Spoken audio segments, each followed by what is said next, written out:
Hi there, Jude. It is Mr. Aviator.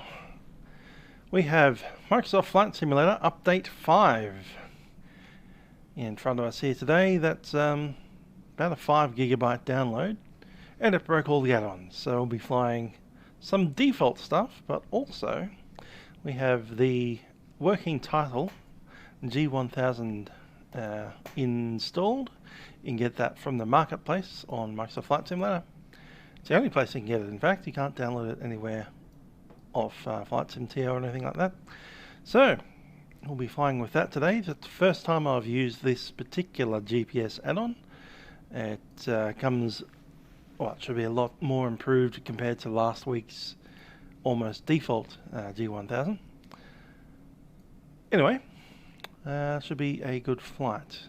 Heading up to Broken Hill today out of Hay. Here's the winds for our region. Hay's somewhere around here. There's a flight plan on SkyVector. Leaving Hay, we'll head up to Menindee, which is up near the Menindee Lakes on the Darling River. And we'll do a probably landing there. And we'll take off again and head off to Broken Hill. We'll spend the week. Here is our IFR chart. There's Griffith, there's Hay here. We're below the E class airspace at flight level 125, so we cruise at like 4,400 feet. We can have 2,000 feet minimum sector altitudes. Into Menindee, the lakes are pretty obvious. And after Menindee, we'll head off to Broken Hill. There's the chart for Hay. We have elevation 305. No charts for Menindee. We just have this kind of basic information. Runway is 1901 and a CTAF on 122.6. And there's Broken Hill once we get there. Checking out our Excel pilot, we have Hay to, I think it's Flanner Road, the Lanner, can't remember the name of the road. After Flanner Road, we'll pass Lachlan River, then the Bar Ranald Road, up to the Malurulu Lake. 10 is just 10 minutes out from Menindee because there's nothing out there. 10 miles from Menindee. And after taking off from Menindee, we'll head off to, I think it's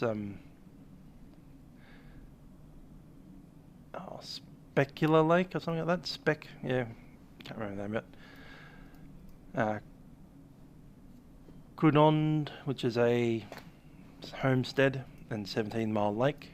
17 Mile Creek, just before we head into Broken Hill, 12 miles out from it. So 147 minutes of flying time, assuming we're flying at 110 knots. Given that it's more than 2 hours, 6, 7, 8, we'll probably get in 9 o'clock. Best jump in and get moving.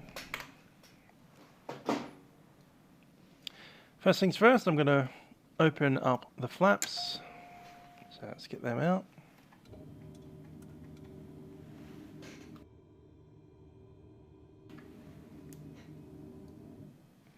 Flaps are all the way down. Disconnect the battery, jump out.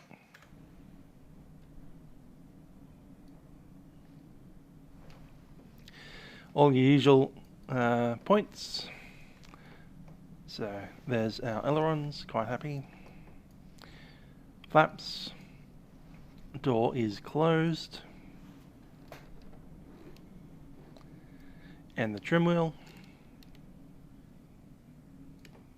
Which only moves this thing here.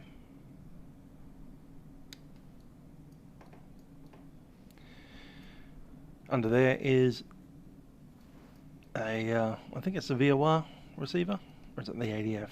Can't remember. One of them. Wheels are looking all fine. Oil is happy. Checking up there, we have almost full tanks today. 2 passengers on, well, 2 persons on board, POV. Checking out the front, we have the spinner and the propeller. All of our air intakes are good.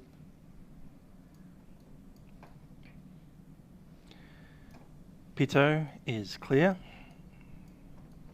And over here we'd have the static port. Cursory external inspection.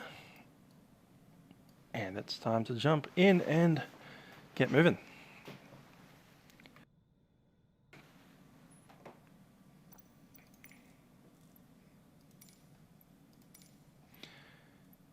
Yeah, pre-flight inspection is done before engine start. Pre-flight inspection complete.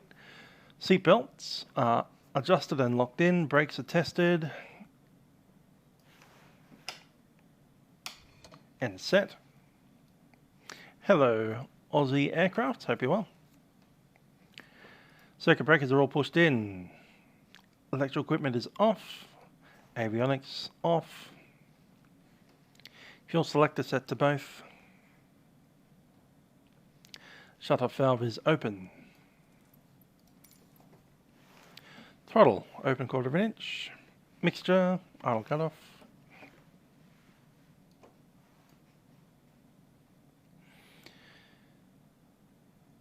Battery's good.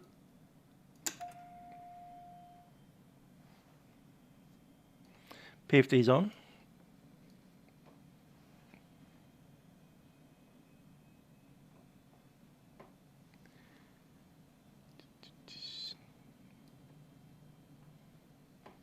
Engine indicating instruments. How do we do those over here?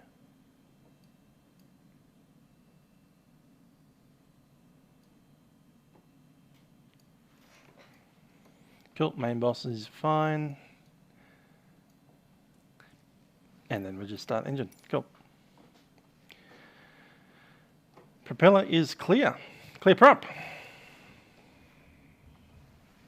So coming down here, we'll turn on the couple of lights.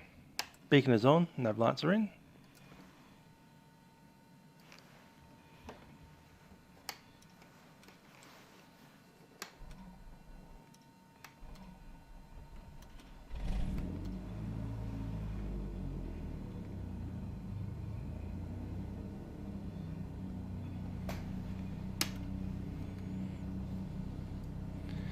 And 1000 RPM.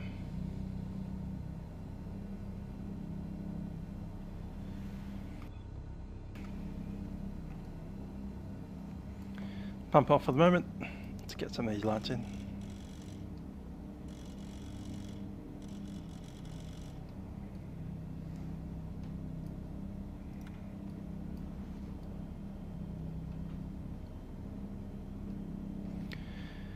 Alrighty, let's check out some of this stuff. The CDI, there's the GPS. OBS is happy as it is. PFD will want the wind. I'll go option 3 because that gives us all the information.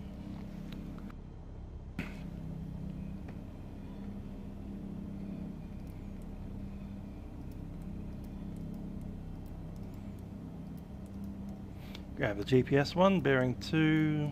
Don't need it.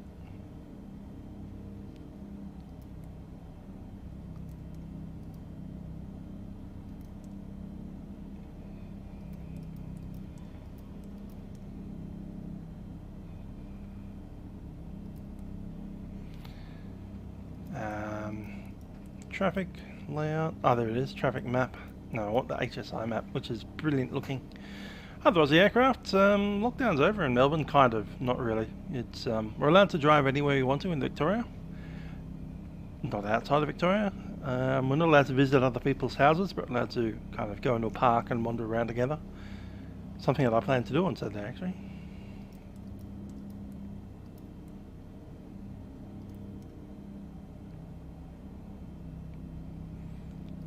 PFD.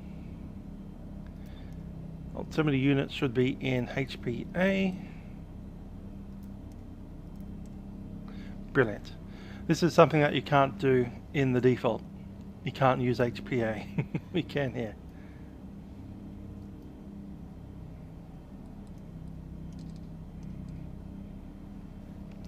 Let's pick up the AWS.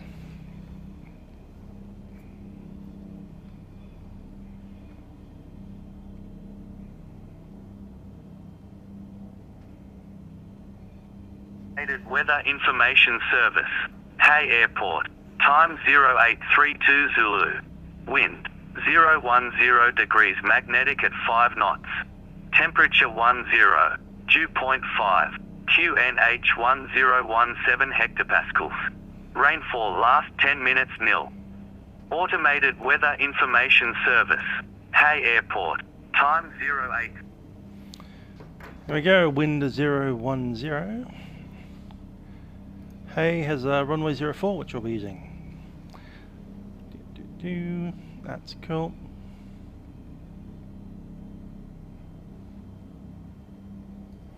Let's pop over here and have a look at our flight plan. Actually, you can pop it down here if you want to. Flight plan, origin, Hay.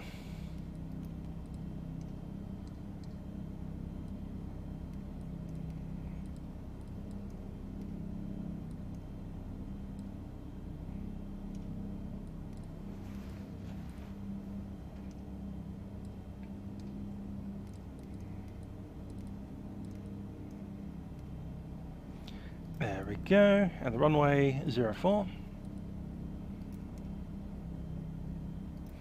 Double enter gets us there. Don't need an en route because we're going to be VFR. And I believe our destination is YMED.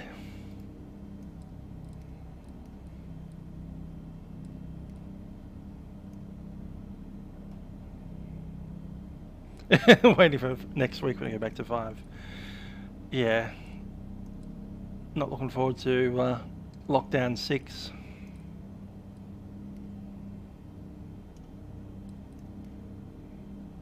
Menindee Airport. Which runways do we get? 19 or 01?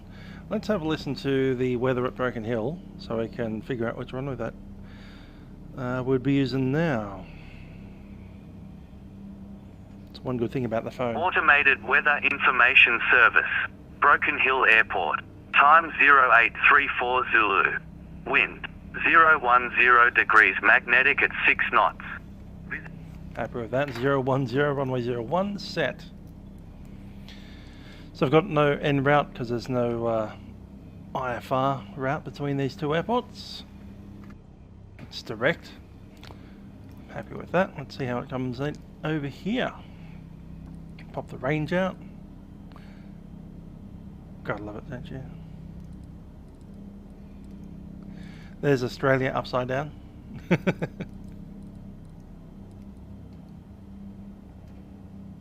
You can zoom right into the taxiways and stuff too. Yeah, the update's pretty good. This Garmin is great. Buy that for $0 off the marketplace. It's a freebie made by a working title. So I'm more interested about the update of this GPS than the actual simulator. But yeah, 5 gigabytes of downloading. Apparently the performance is a lot better. This is the first time I've flown it. So we'll see how it goes. I'm happy with all of that. We'll probably play a little bit more with the layout and that kind of thing later on. But I'm happy to get a altimeter 1017, a QNH should I say, instead of altimeter, which is something that we didn't have in the default. Happy with that. And down here we have 1017. Yes, we do.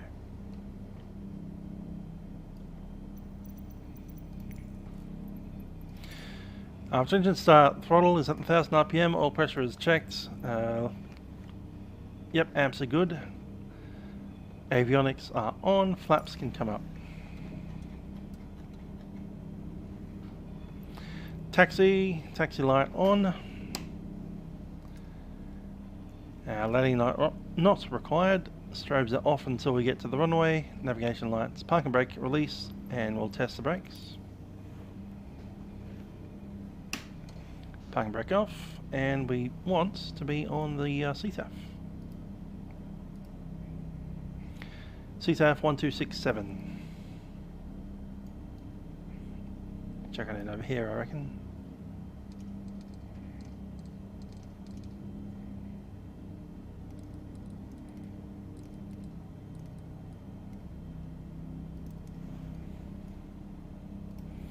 We're on Vatsim. We're in mode Charlie. Are we? Yes, we are. Cool. About 4,500 for the flight. Hey traffic, Bravo Sierra Victor, Cessna 172 is taxiing runway 01. We'll hold short and call when entering runway for backtrack. 04, should I say. Brakes to release, let's go.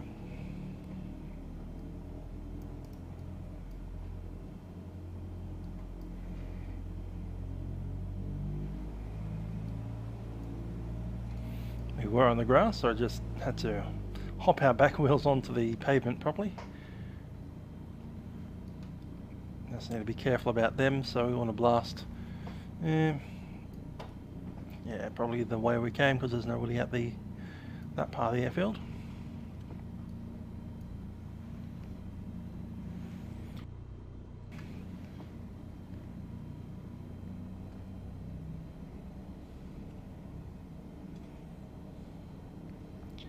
Just about time to do a run up, so I'll point down the field. Cool. Brakes are being held manually. We want 1,800. Mixed to fully rich.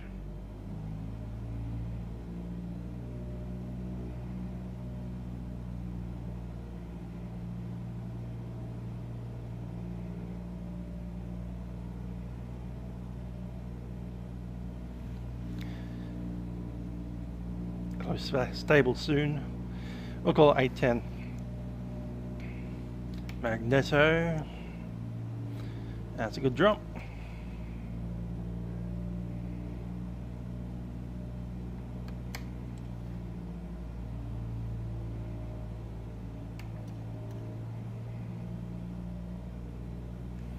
Happy with that.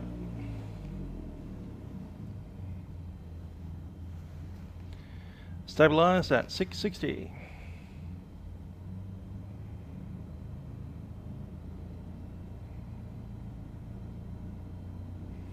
Back to 1000 RPM and run the jack.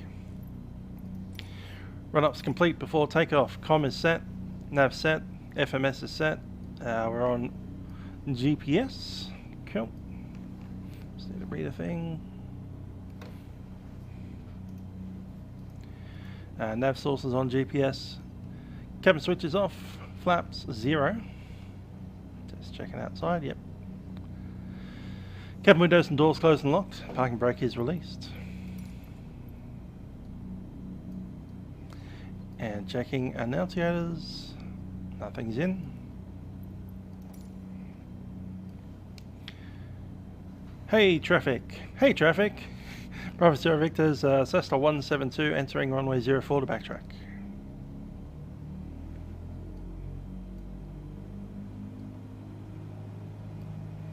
Hey traffic, how you doing?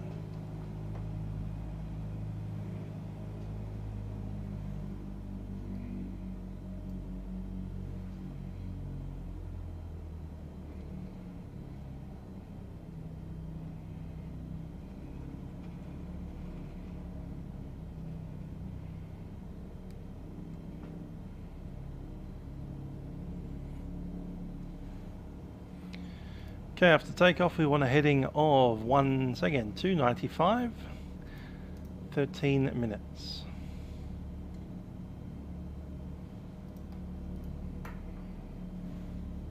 (295).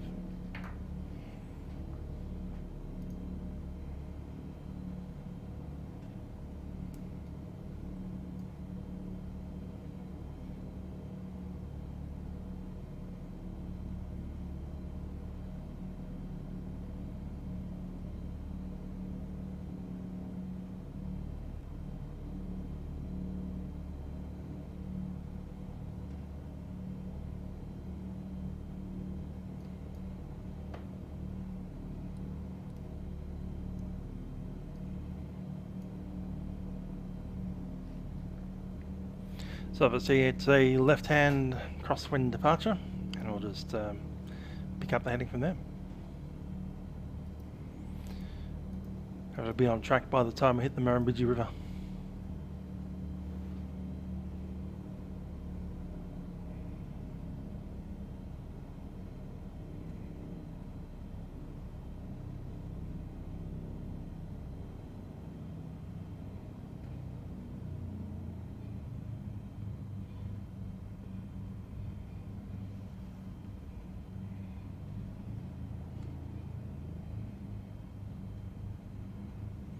Time 44, we'll call it 45 by airborne. Lights coming up.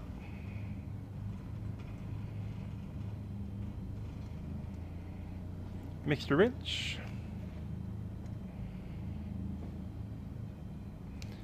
Hey traffic.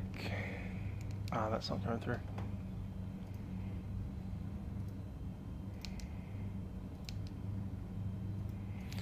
Hey traffic, Bravo Sierra Victor, Cessna 172, departing runway 04, left hand crosswind departure.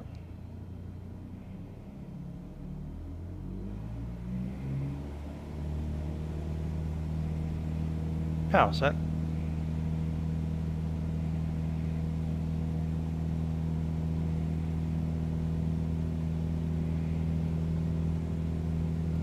Come on.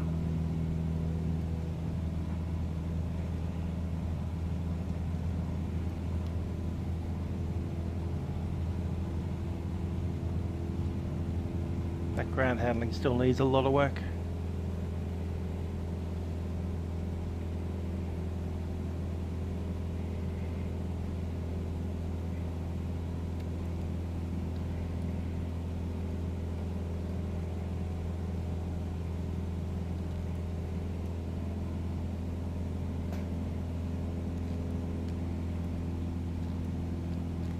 We want about 78 for the climb.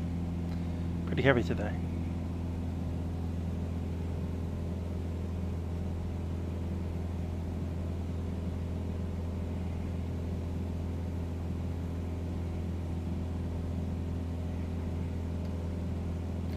There's an RBG.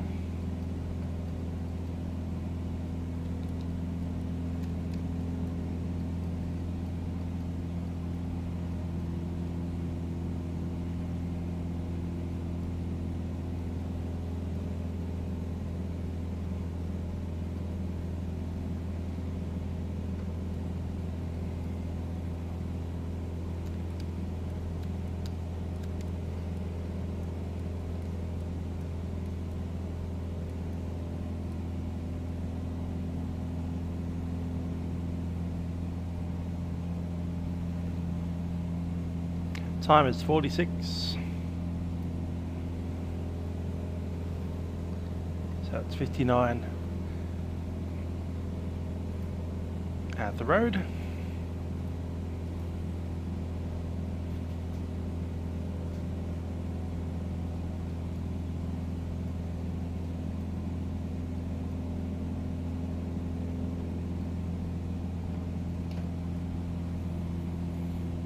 Hey traffic, Bravo Sierra Victor is passing 1,900 on climb 4,500. We'll be departing the zone to the northwest.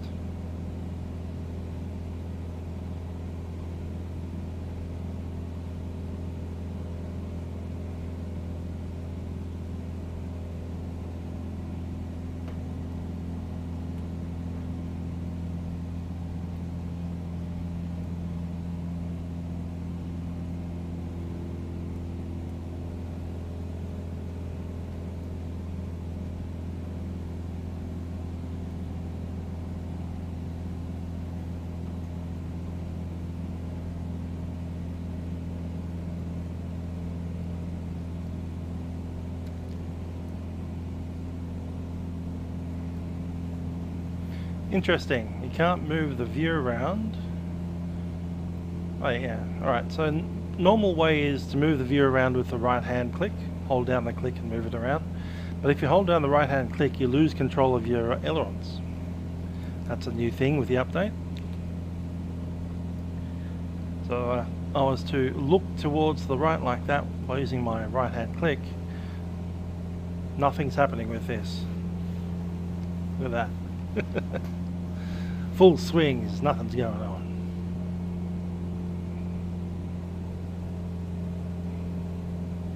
I've spotted that road. We want to almost fly along that section of road here.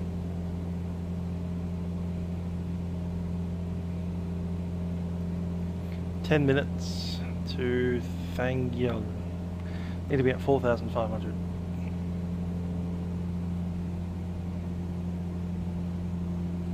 Planned it at 100 knots, I think.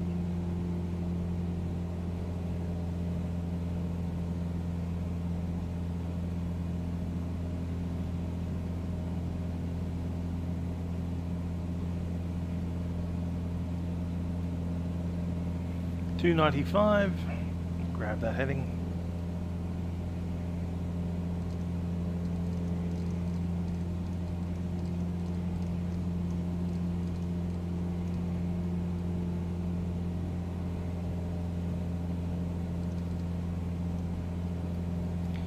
And it's time for the auto part with heading. There we are. Yeah, the mouse hover thing, I've put it back to legacy so it doesn't do that anymore. But if you hover over it, if you're in the new mode, it comes up blue and you can't do anything really. Yeah, I've switched it back to legacy mode already. Yeah, the Xbox mode is, yeah, ridiculous. Got vertical speed, pitching up to about 800 climb, maybe 700.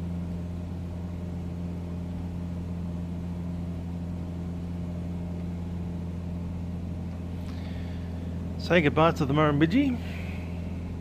We've got a lot of dry country ahead of us.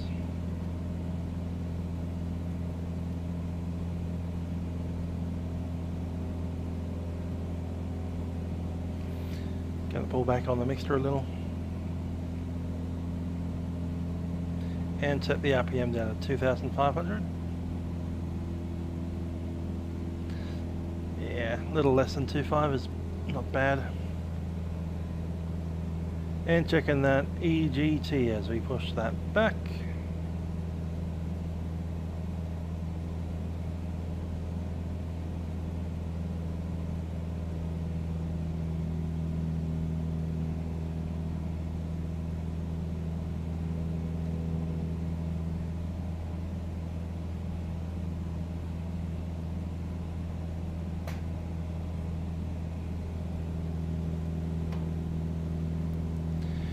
There's a charts thing there and a checklist. Don't know what's that meant to do, if anything. Got topo, airway, NexRad, lightning, METAR. None of those seem to do anything at the moment. Checklist doesn't do anything, charts doesn't do anything. That engine. Ha! Lean. Doesn't do anything, but the lean button is there. I'm assuming that's going to be a thing later.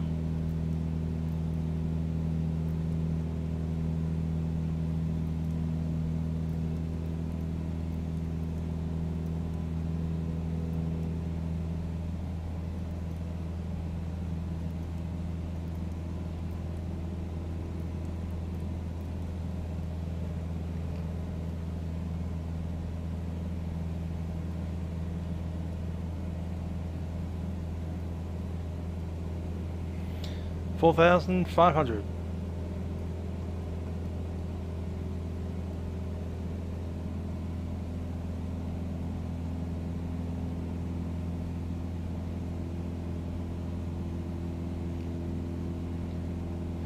So this is, I think, version 0.1 of the GPS. You just buy it for $0. It's free.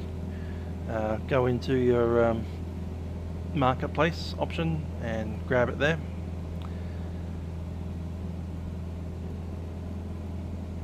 It gives us Q&A, so I can't complain anymore about that. Got to go to nav just to keep things safe.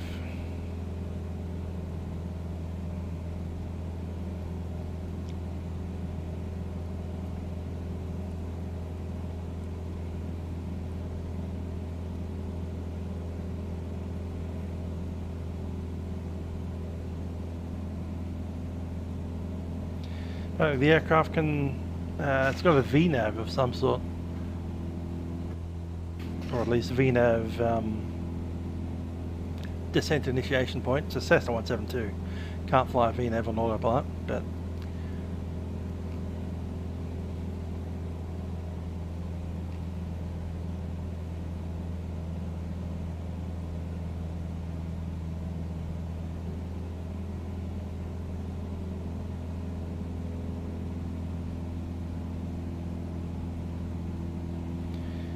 there we go. Let's pan out a little bit.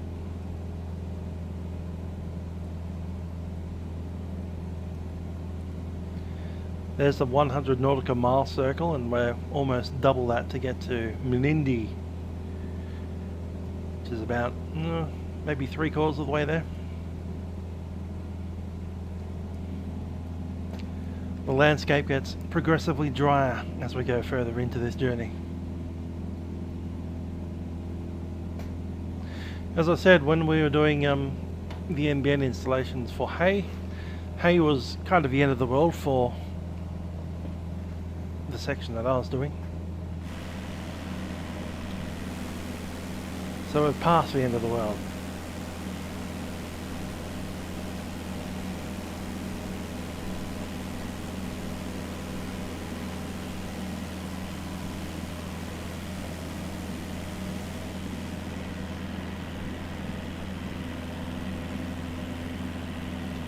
Coming up on that road, and I have identified the road that I was looking for. Right there, straight in front of us. We're going to get there a little early because we'll be flying at 110 knots instead of 90. That's right, we'll just adjust. Not too much early, about maybe a minute or two.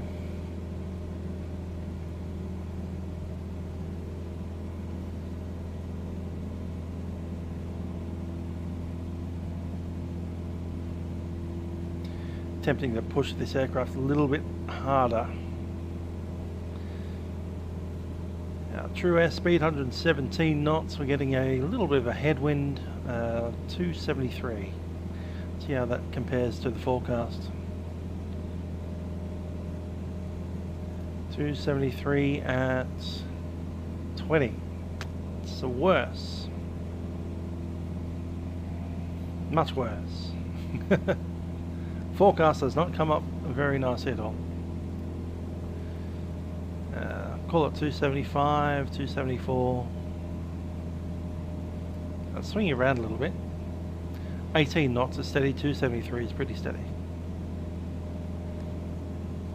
299. Alright, 273. Time is 57, just checking our passing of that road. Yeah, we're over the top of it right now.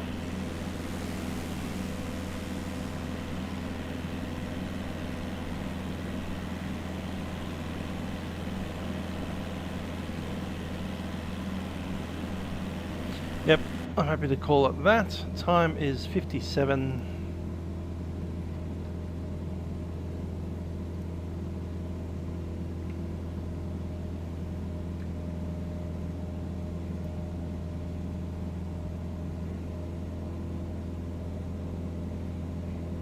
So time 03 for the next one, Lachlan River. And I reckon I can see the Lachlan River up ahead. Quite distinctively, got trees all over it. And grass and stuff. Whereas everywhere else tends to have this lush desert full of sand and rocks. Kind of bushy scrub, salt bush.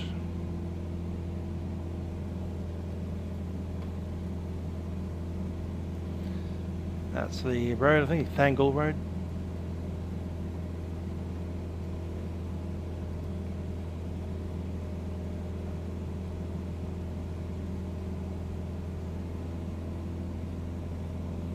Delana Road. So Lachlan River is the next position, time at 03, and after that is Barranald Road at way in the future.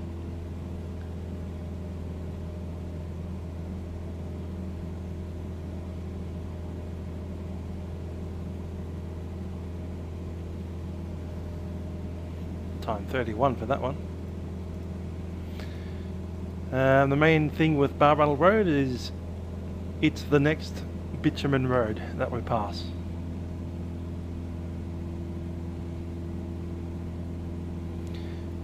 And we're going to need to chuck in this new window, I think 330 at 9.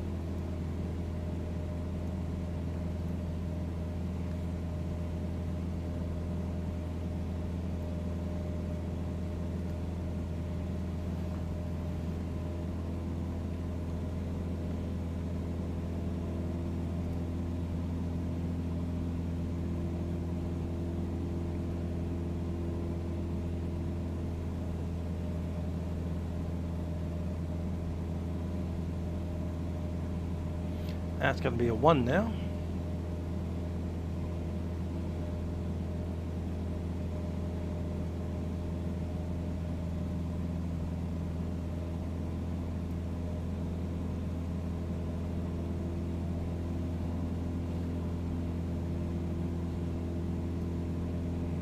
That's going to change as well. 27. Have to keep an eye on that wind. The 9 seems steady.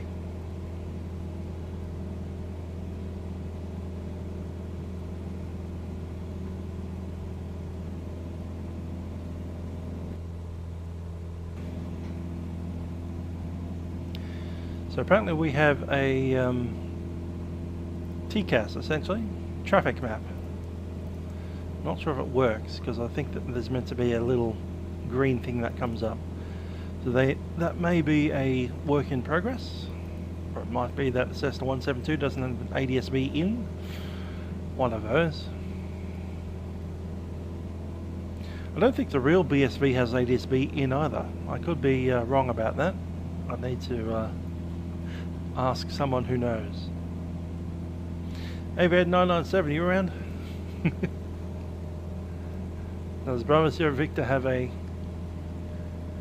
ADS-B in as well as out? Who knows?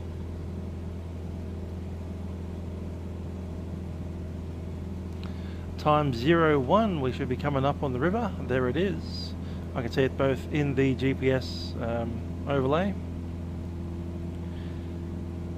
and out the window. Lachlan River. It's time 02, we haven't hit it yet. Might actually end up being time 03.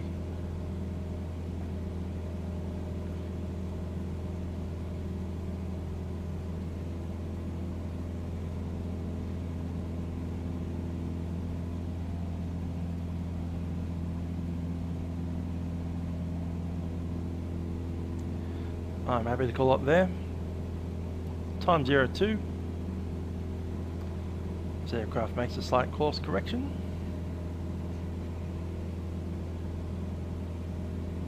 Yep, 3:30 at 9. Actual time was 02. We'll call the next 28.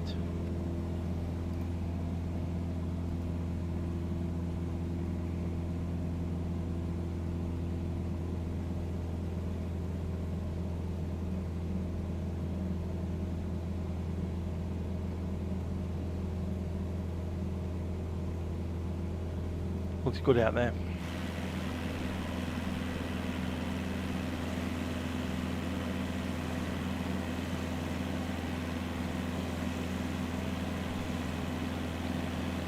So it's a Thursday. How are people this Thursday?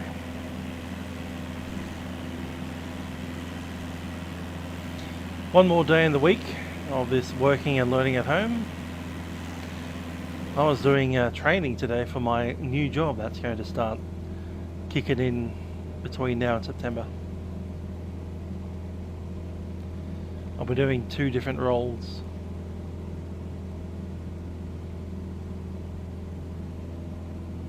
The new role looks quite different to the old one. And they're talking about swapping out people that work in the morning with people that work a 3 PM to 11 PM shift. Sounds like they do 1 week per month or so on that late shift. The only advantage of late shift is that they work from home as a matter of course, COVID notwithstanding. But we're working from home anyway, so what's the difference?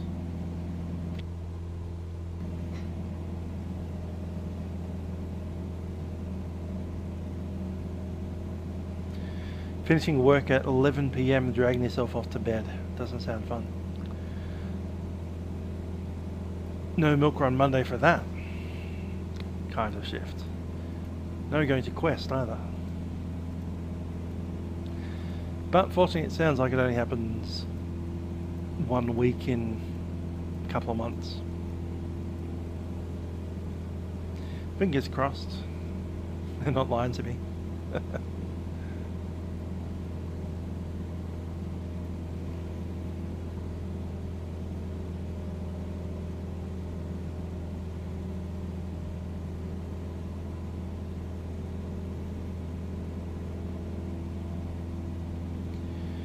I should really chuck that at 2400 for best cruise, but this aircraft is slow as man. 110 knots. True speed of 118.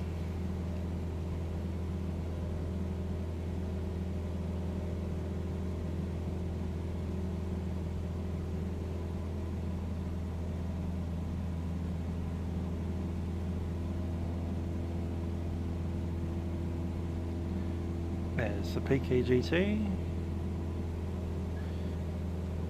Just a little over it.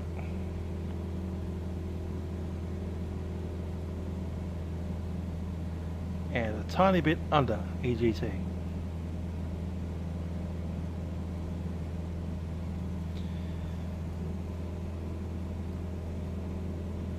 So ever so slightly lean of peak now.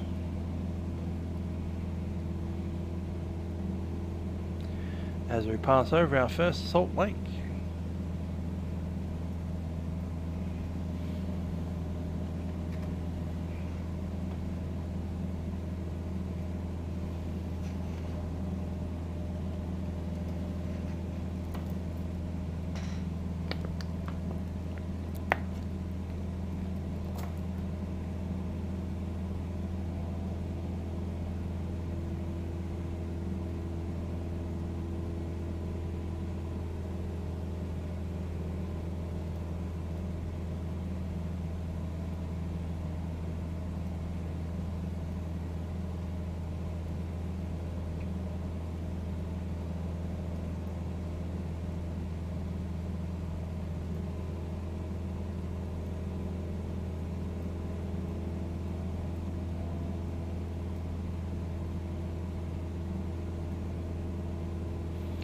Zooming on the lake, I can't find any name for it, just some random lake out here.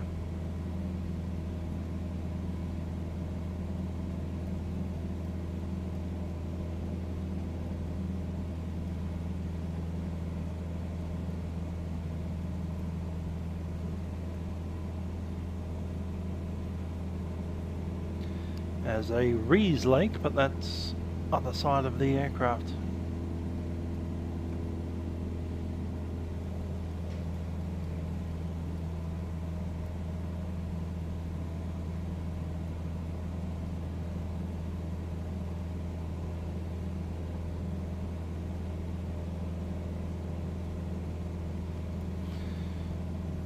That road is the very hilariously named Freshwater Road. So named because there's probably no fresh water for the entire length of the road until you get down to the Lachlan River.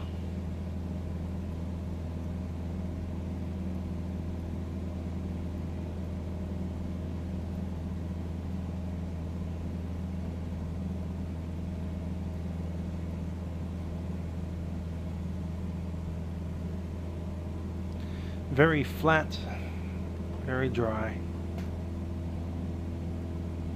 Not particularly warm today. It was 10 degrees down at Hay. It is winter.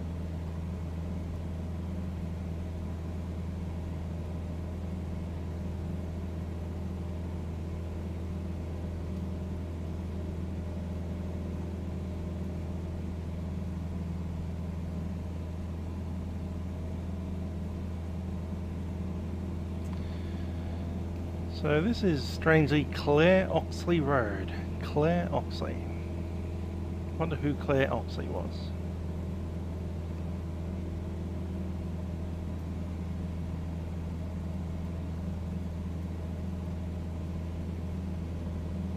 Little farmstead there. Seems to be abandoned. And the Box Creek is apparently the dry creek that runs through here.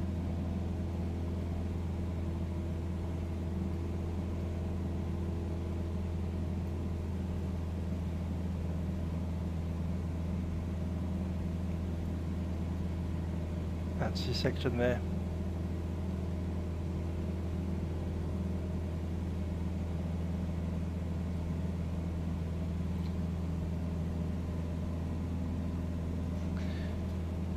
Marionist me?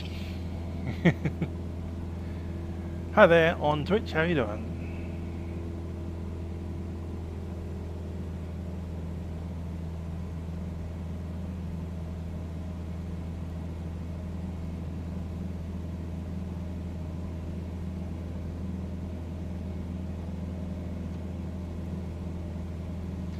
Indeed, JB, out of lockdown, we can go and drive all over Melbourne and Sydney and Melbourne and the state.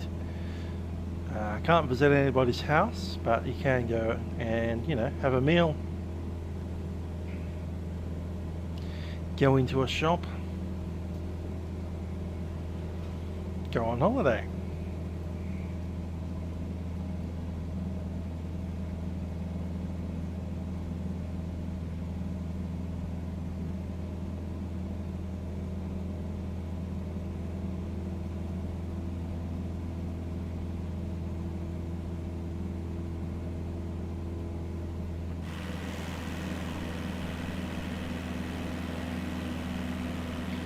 Lake with some possible water in it over there.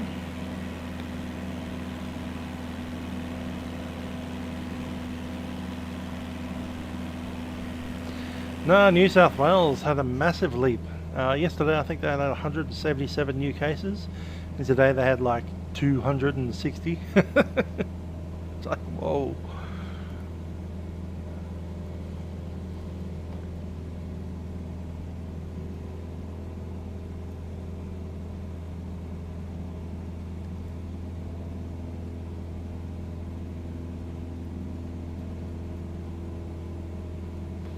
I think Lachlan put it like this photo here.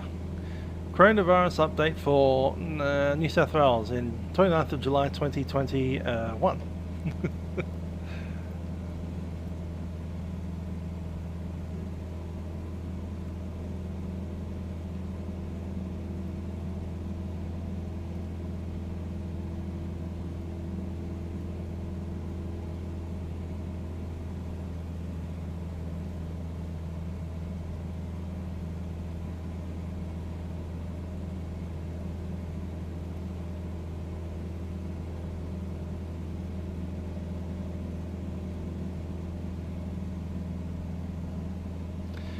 Yeah, hopefully we can get back to, you know, doing our sporting events.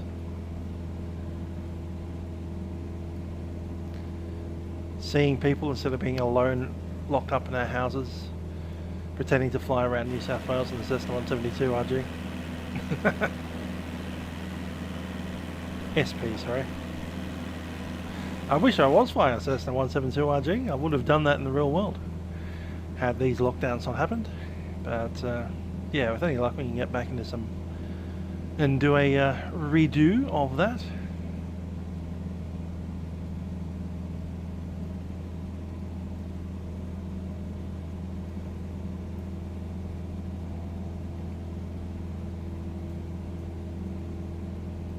Lots of little dirt roads out here.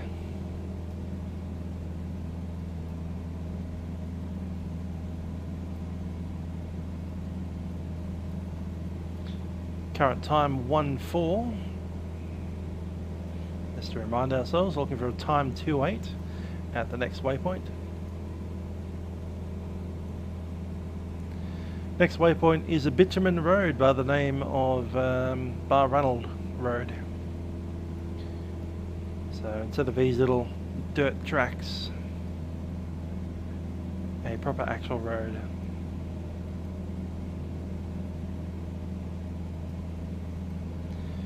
Yeah, we're still off community sport as well. Be nice to do some swordcraft. I was meant to be joining a new group in swordcraft the week we went into lockdown. We'll have to revisit that again. Hello Paul Newman, hope you're staying inside your 5 kilometre radius.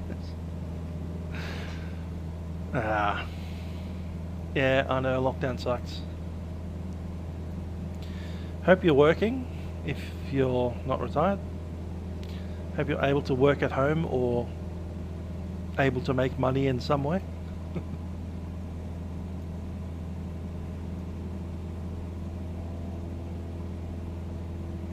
It's a bad time all around, but Sydney's definitely got the worst of it.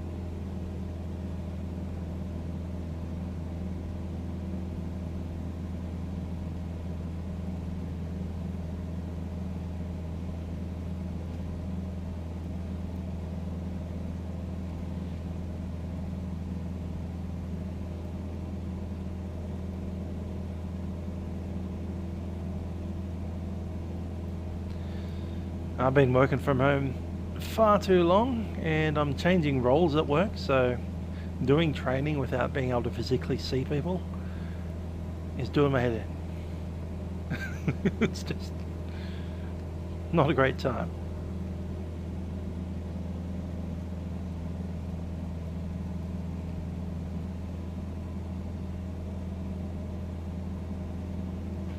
I believe that's still Box Creek.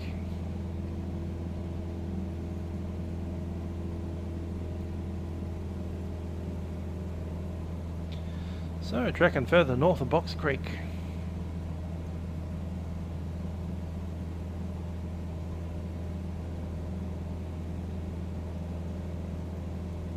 Actually, that was Clare Oxley Road back there, wasn't it?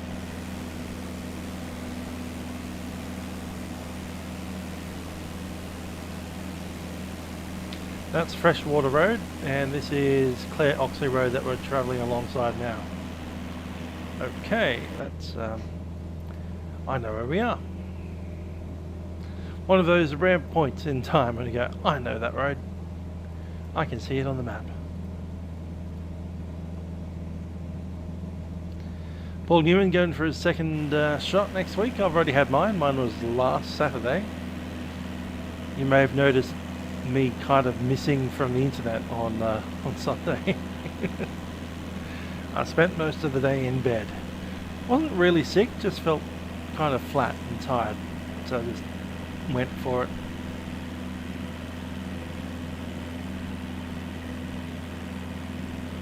The sore arm thing is a bit of a difficulty thing as well. It's like, yeah, arm's not happy with that.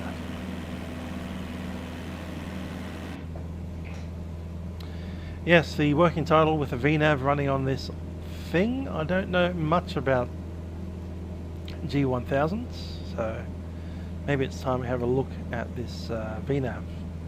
I don't know how to do anything with it. Is it over here?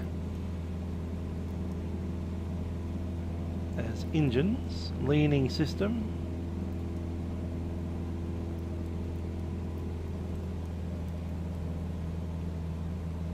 Go back and back again. Detail? No. Checklist? No. Charts. I wish. I hope that's going to be a, you know, Navigraph one day.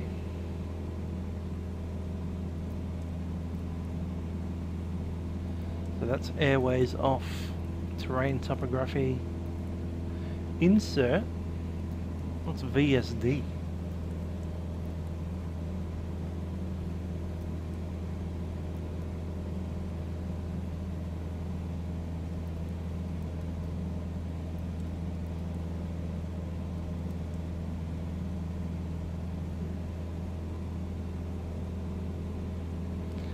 Anyway, JB Aviation, if you've got any idea how to run the VNAV, I would be much obliged. Otherwise I'm going to have to start reading how to fly one of these G1000s properly, instead of just traversing it VFR around the place.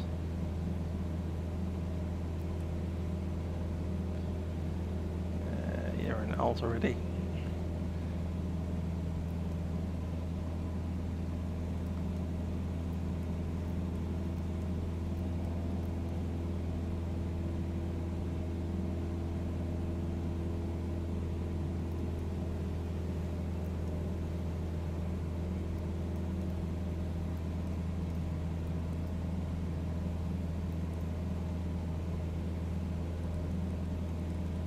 Oh, that does do range. Okay, that's cool.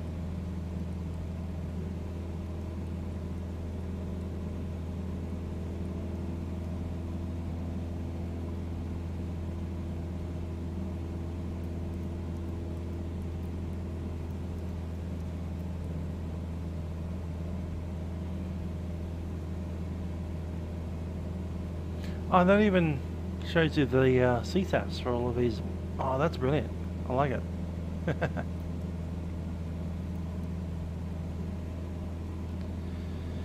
Best glide speed VR VX, which would be best climb angle, and VY, which is best climb rate. Minimums. Oh, that's too good. Yeah, Barrow minimums, look at that.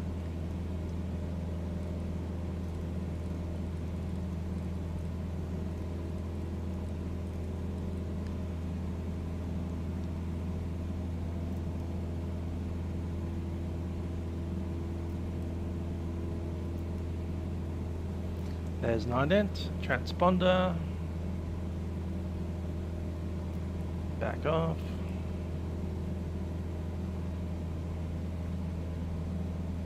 Go to standard barrow, layout traffic, relative terrain.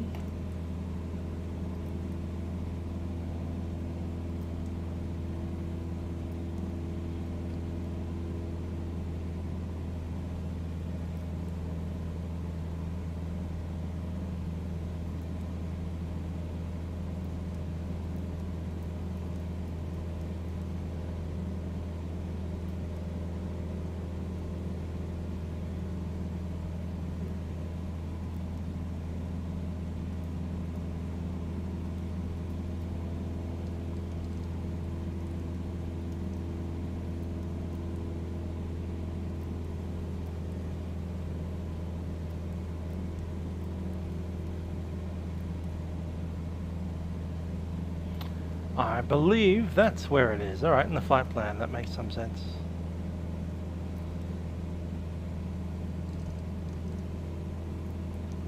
Ah, it needs to be on that side. Okay, flight plan here. Active VNAVs.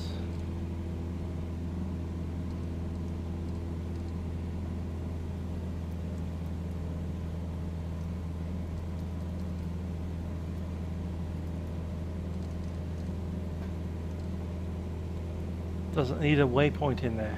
Okay.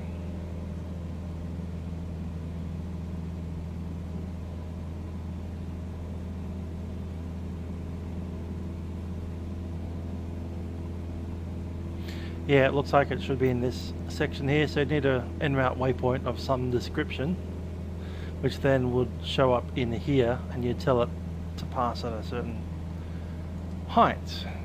So, okay. Might do it on the next leg into Broken Hill, because at least then we can put in BHI as a Broken Hill VOR. No such luck here at Menindee.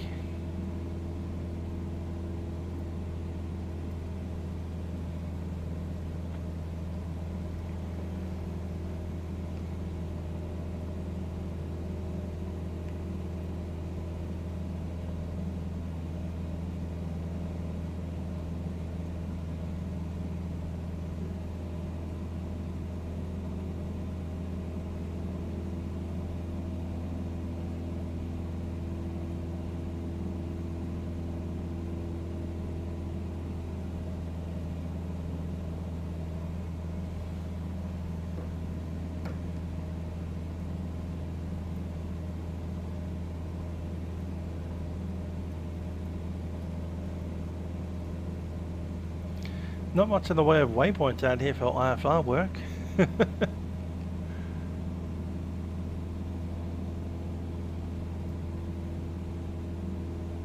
Oh yeah.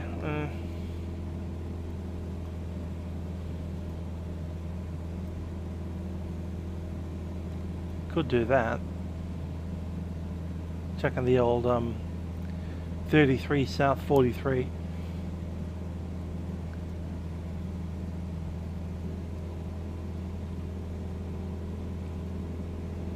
Or just the waypoint of the airport.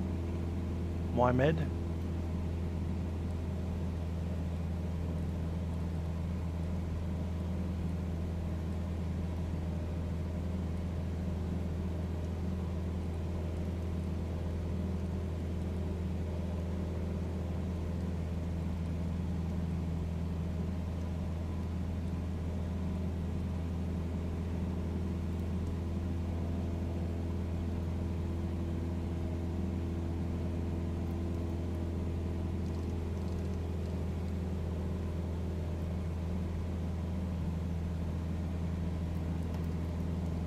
Enter button.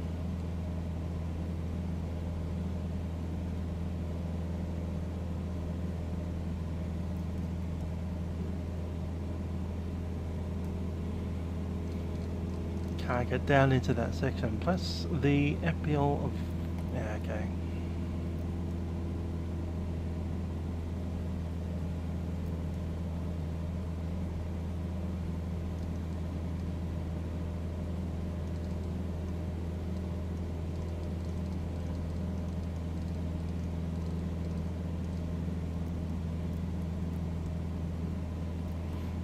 I've come off heading, haven't we? Okay.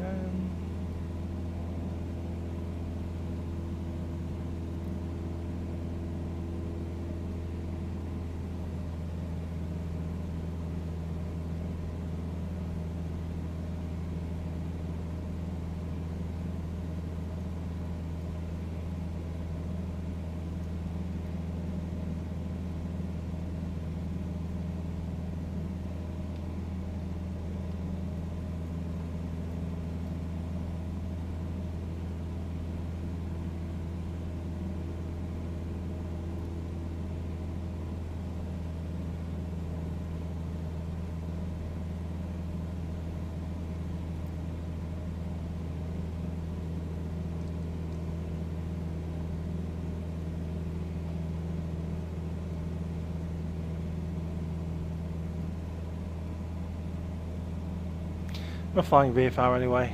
We'll have to get into the manuals to figure out how to do those. But I do suspect that we need to have an actual waypoint, not just the destination.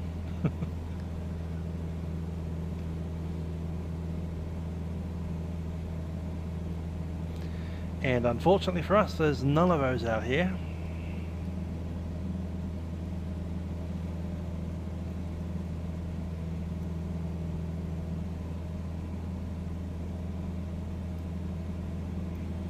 We should have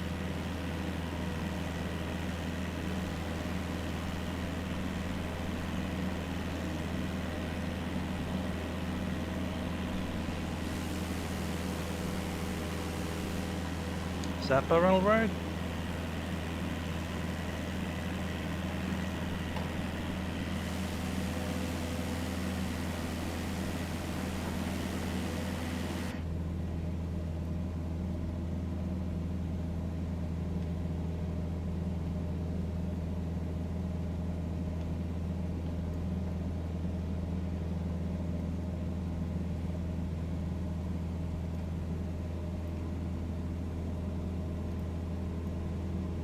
We should be there now-ish, but we did end up off course slightly, so probably added a minute.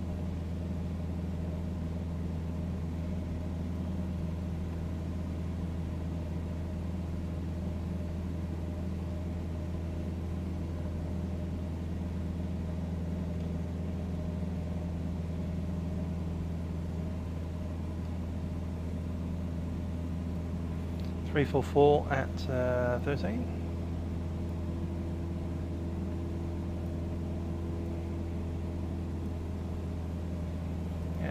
me about now.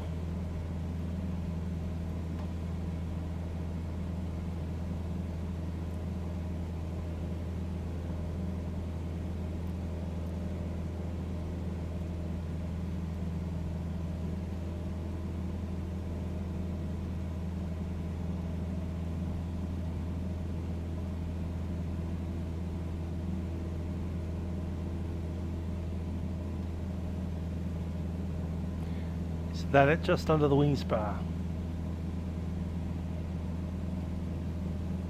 I think that's it, just under the wing spar. Yes, it is. Ronald Road, right there. Cool. Time 29, time 30.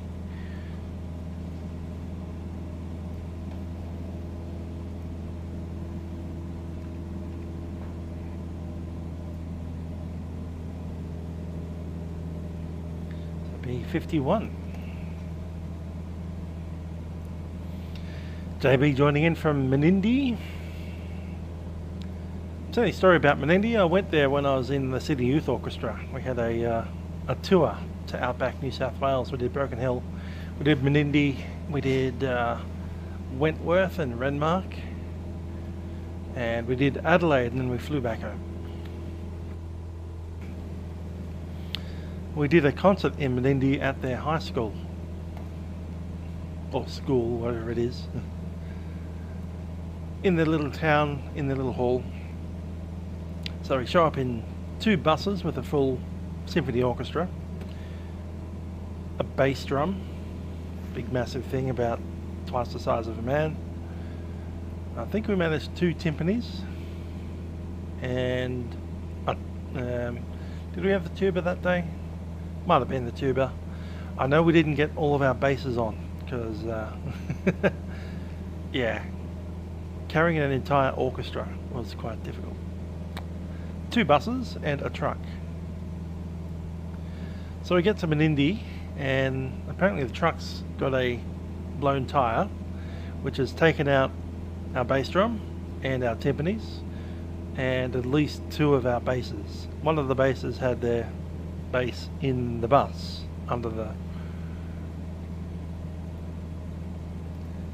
the cargo area.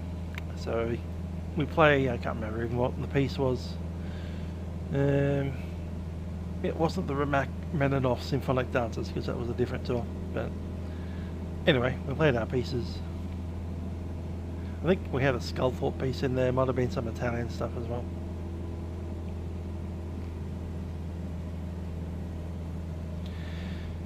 And yeah, we got to play in front of the school, a lot of Aboriginal kids. We did a kind of meet the orchestra kind of deal outside, and the entire orchestra couldn't fit on the stage at one time, so they had to send like the brass out the back. It's like, brass will play 2 or 3 pieces of music, then they'll run away, and then we'll get the string section on and play the string string feature. And while the brass are outside the back, we decided to just, you know, walk around on the lawn. There are bindies that are about that big with a big spike on them. So like half of the brass trumpets and trombone section run out into the grass field, and it's like, yay, it's a grass field, we can go, ow, ow, ow, ow, ow, ow, ow. It's going straight through your shoe. So we called the place Menindee Bindi.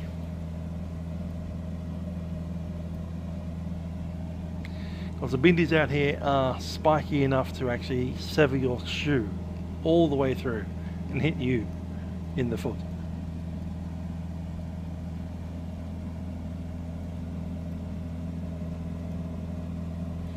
So that's my experience with Menindee.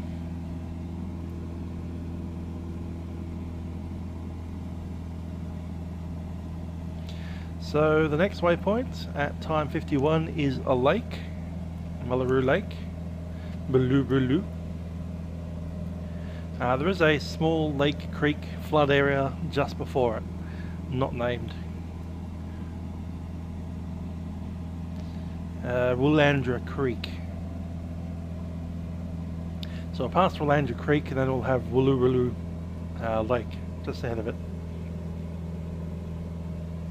time 50 should put the lake just in front of us as we're crossing the shoreline.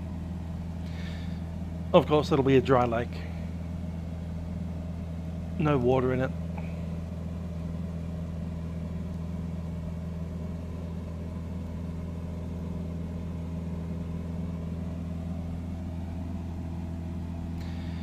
If you ever did happen to see a Friendly Geordies video,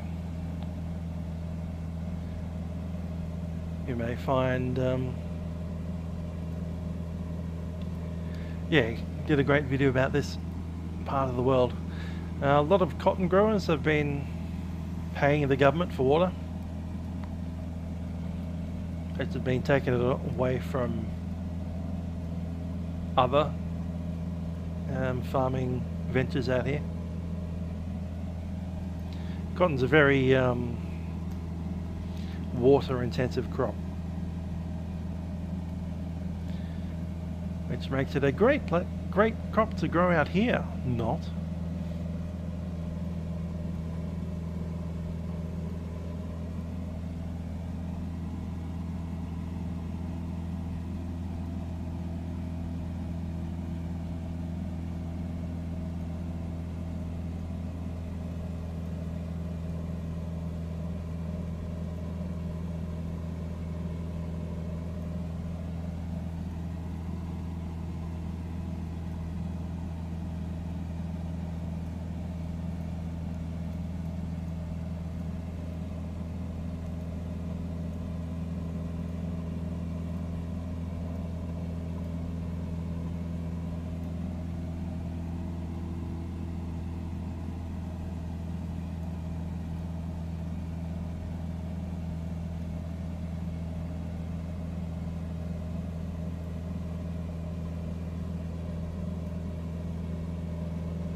At time 35, hope you enjoyed the little stories about Menindee and its massive bindi.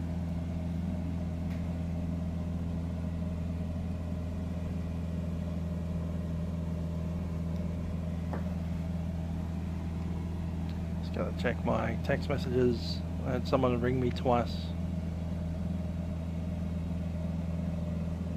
Nope, they've not bothered to leave a message.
Let's fill up the rest of this so we can get a estimate down in Menindee.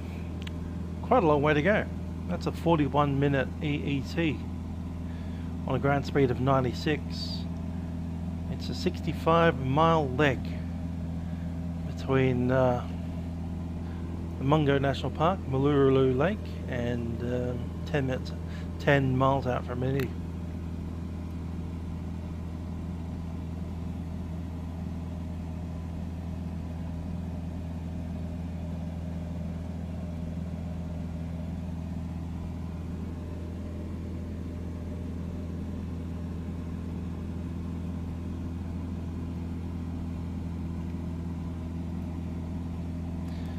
"32 minutes past 8.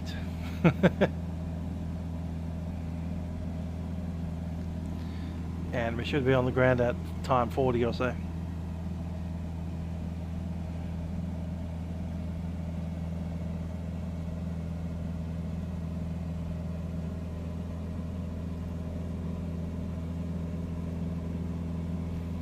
Got 350 at 12. Coming up as 12 instead of 18.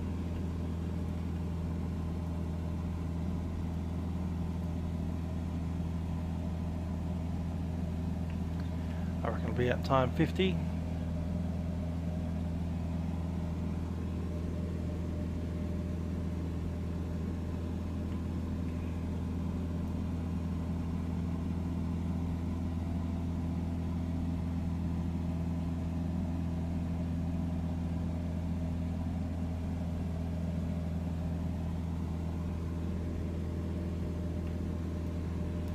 We'll go with that time frame.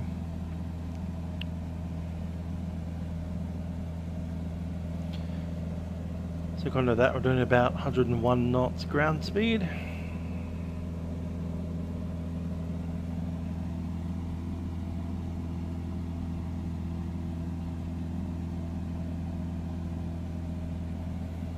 It's not the part of the world that you really want to be flying on 172. Maybe next leg we might get a Cirrus out or something. SR22. Either that or maybe the Bonanza. Not the V-tail, just a straight tail Bonanza. G36. A little bit quicker than a 172. We're getting into that part of the world where there's nothing out here for miles.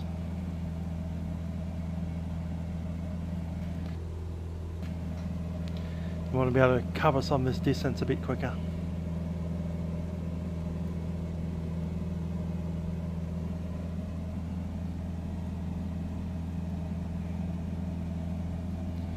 I think leaving Broken Hill we'll head down to Wentworth. There is an airfield down there at Wentworth. And then we'll walk our way into Adelaide. Hi there JB, there is a USA event on, there's no F&O, but on Saturday, their time, which is our Sunday. I'll just try and remember what it was all about.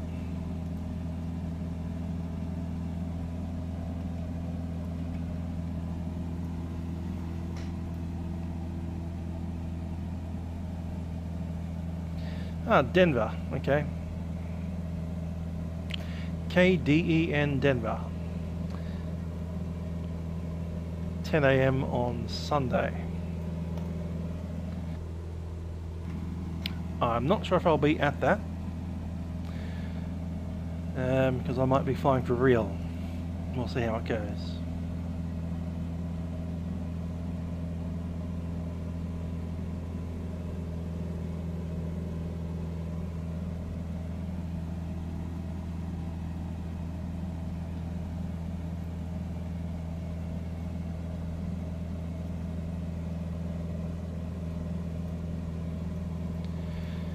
Before that, Saturday night around about, I think it's 8 PM our time, there is Birmingham in the UK. So with any luck they show up in somewhere useful. London or something. Oh yeah, we can get the Grand Caravan out. Not way too fast, I'll just maybe double check it. Not pressurized, is it, Grand Caravan? That kind of fits the bill. We'll have to stay below 10,000 feet.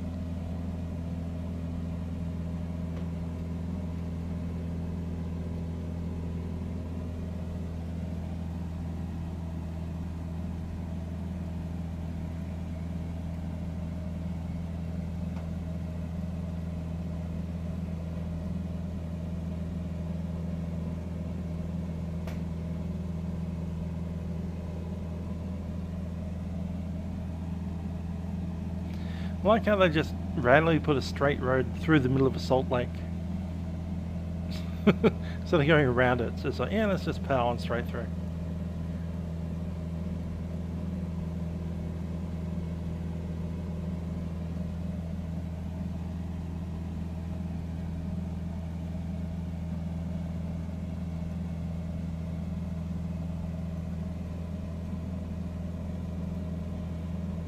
I wonder which road that is. Who knows?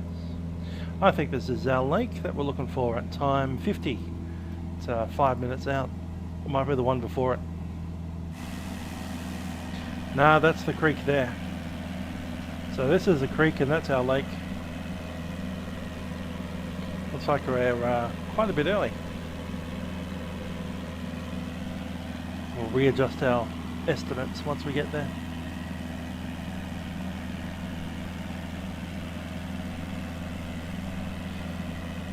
Willandra Lake, Willandra Creek, should I say.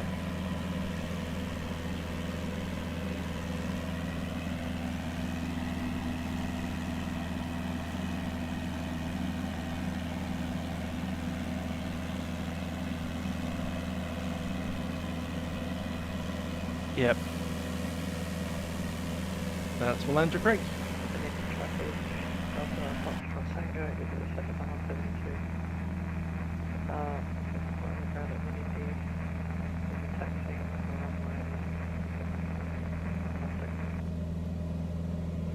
Speaking of that, we need to be on a new frequency, don't we?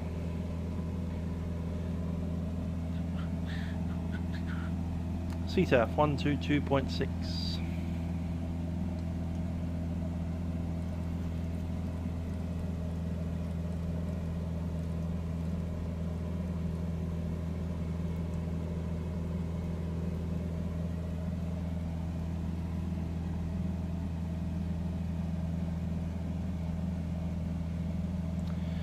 So Willandra Creek, very dry.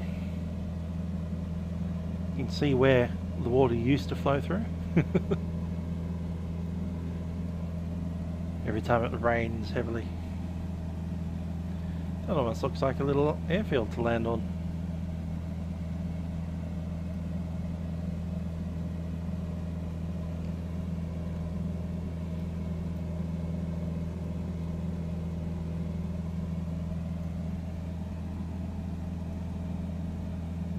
Might actually be one.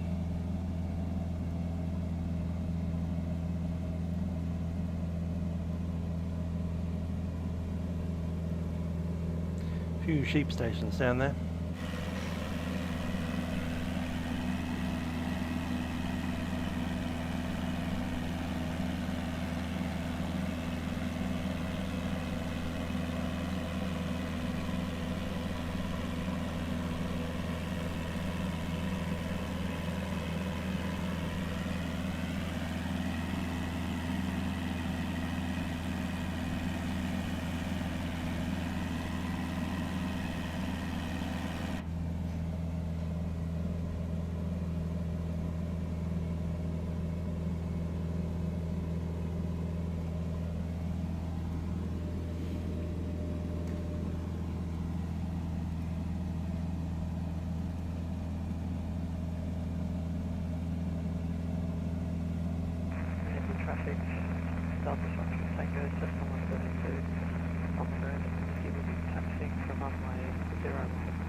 Let's grab our weather from Broken Hill.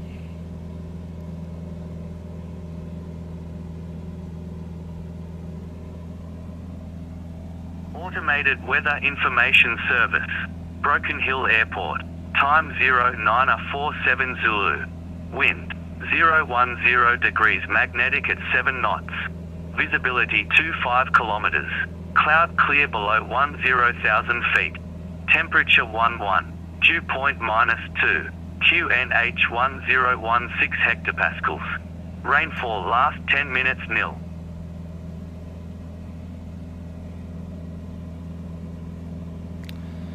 QNH 1016.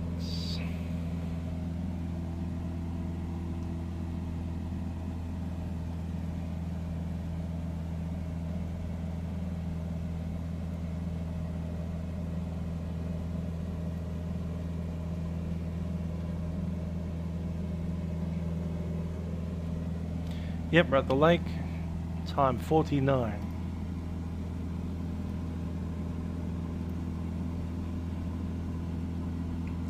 Which makes everything else 1 minute early.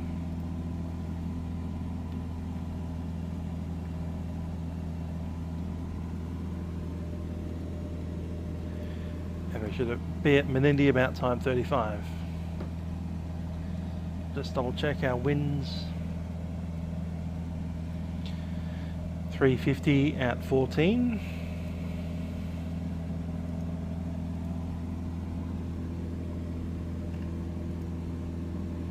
Doesn't change much at all.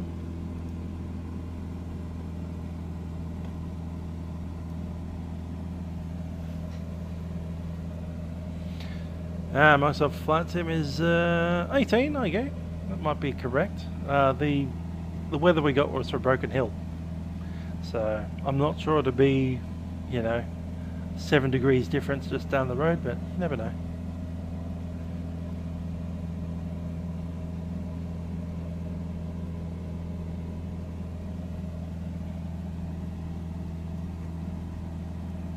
I think Broken Hill's slightly higher up elevation.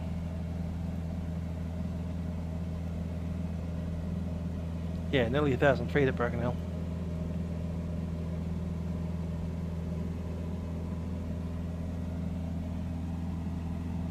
Don't know the elevation at Menindee, but it's on the river, so the Darling River, that is. So it's the lowest point for quite a fair way around. I doubt it's 0 feet. It's probably more like 500 feet, maybe.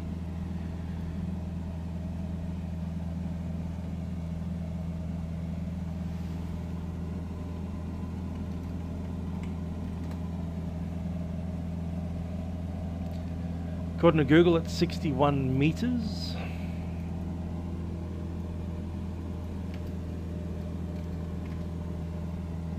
Which is 200 feet. Okay, cool.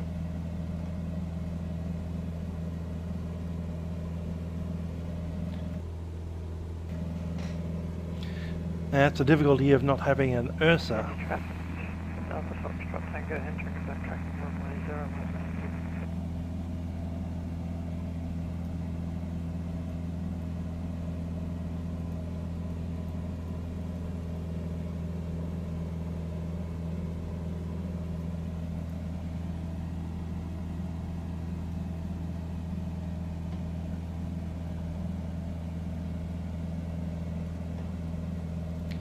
So next position, time 28 is 10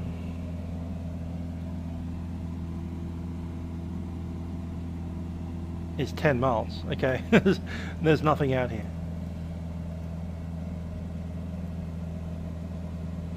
Oh, the Rossi, it's still the same, 2070. Yeah, it is a 2070. So I already upgraded for P3D version 4, and I haven't really touched it since. I added a little bit of extra RAM. I doubled the RAM compared to what I purchased, but I think I'll chuck that into the notes at some point. So I got 64 instead of 32. But beyond the RAM, everything is the same.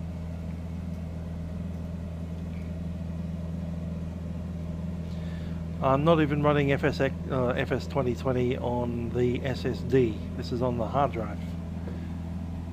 Because, you know, every once in a while they might drop a 50 gigabyte download on you, like they did last night.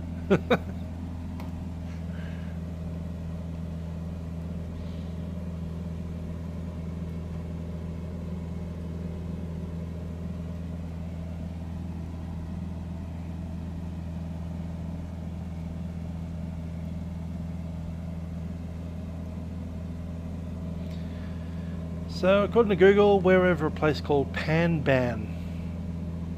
Panban is I guess, some kind of farm cattle station thing.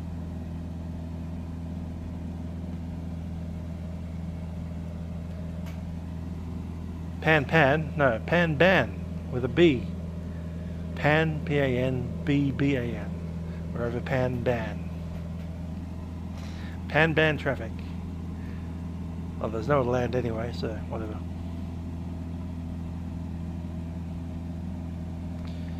How many gig for the 2020 package? I've got no idea. I think it's smaller than it used to be. By downloading more, we now have less.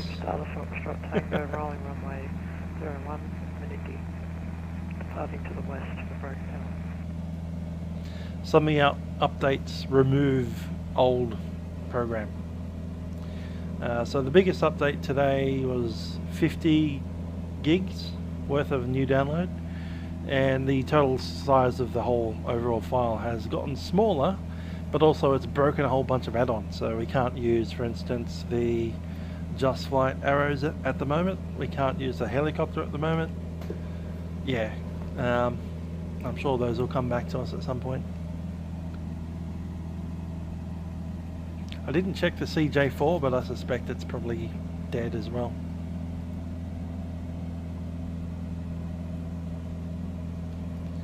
Until they update the add-ons, we're kind of stuck with number 1, default, and this stuff, which is not default, but it works.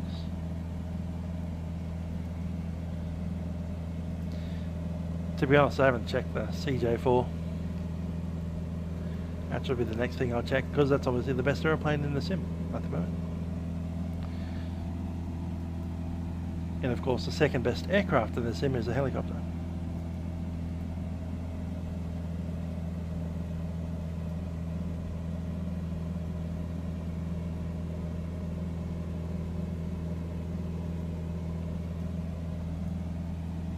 Crossing a road.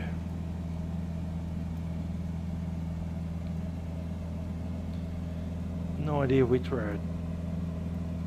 None of them are named. They're just like, there's a road. It goes many kilometers past nothing. 5 minutes out to the hour. We're passing straight through the hour to 28.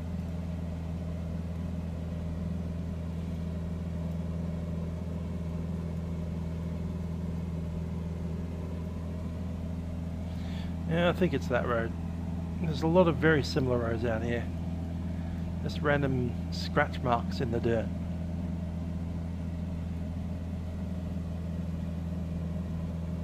Menindee traffic, Delta Foxtrot Tango departing the circuit, tracking west for Broken Hill, Menindee. I wonder who put these roads in, what they denote, why they're in the places that they are.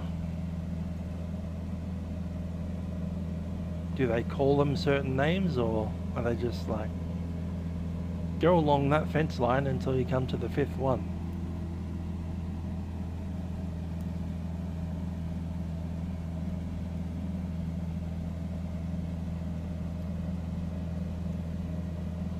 Imagine single engine failing out here.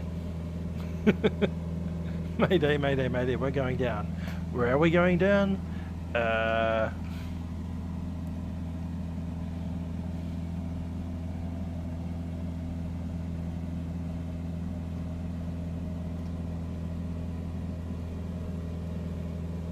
Delta November Kilo, DNK.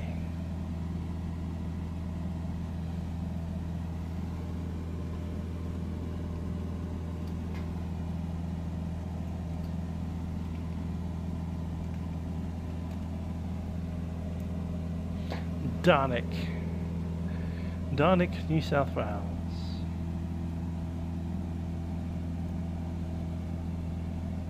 Oh, there's a railway station there. The platform is long enough to facilitate one carriage. The New South Wales Outback Explorer between Sydney and Broken Hill stops there on request only.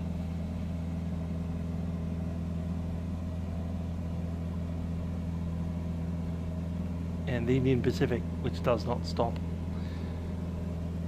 Hello Fabian Vincent, hope you're well.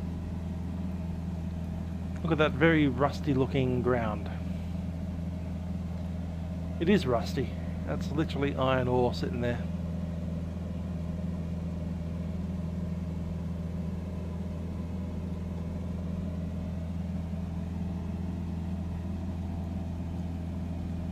Iron rich soil.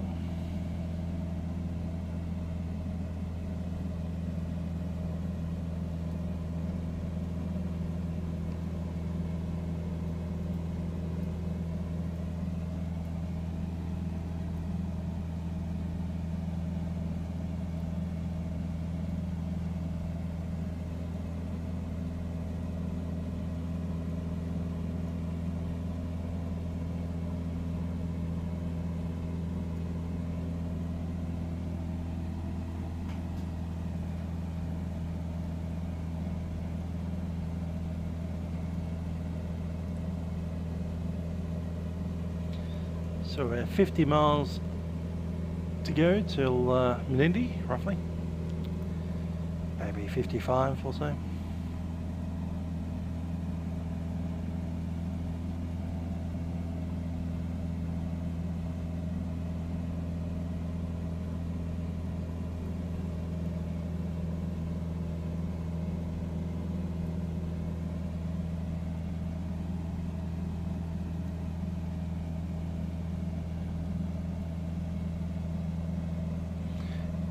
Okay, that was a pretty obvious landmark here.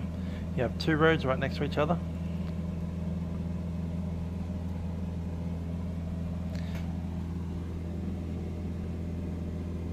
Wilkura Road. Okay. So that's a road with a name, Wilkura Road.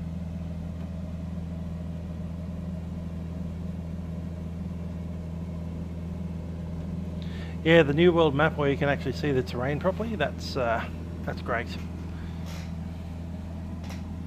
Yeah, the G1000NXi, that's the version that you can purchase on the market for $0. Made by Working Title. They're calling it version 0.1 at the moment. So there's a bunch of features here that are greyed out and don't really do anything. For instance, you can't select charts at the moment. There's no checklists. There's a few map options, but they don't really do anything, especially this next rad, which would be the weather radar. METARS, lightning, legend would show up with all the details. Topo doesn't really do anything, as far as I can tell. Not that you can tell out here, it's just flat anyway. It's like, where's the big mountain? No, there isn't one. Flat as a pancake. Oh, that might be, yeah, got the Great Divide back there.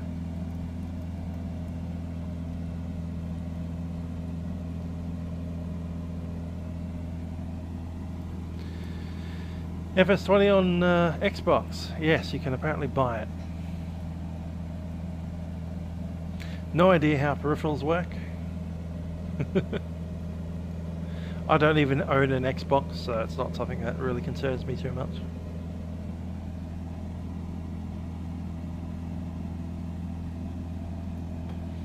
There's some random buildings.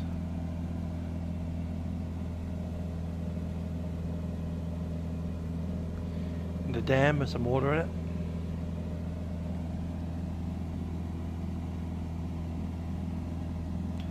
Completely different lifestyle out here, isn't it?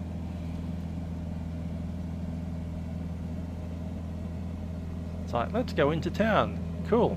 Should we take the Cessna or the four-wheel drive? The Cessna will take a couple of hours and the four-wheel drive will take a couple of days.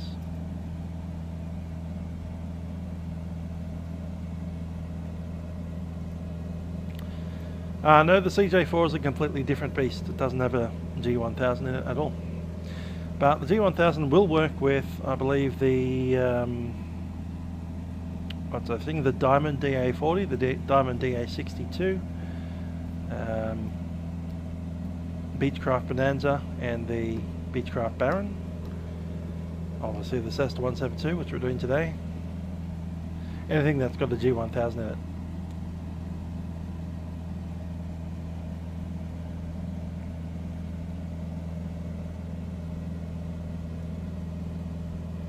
Cessna Caravan, maybe?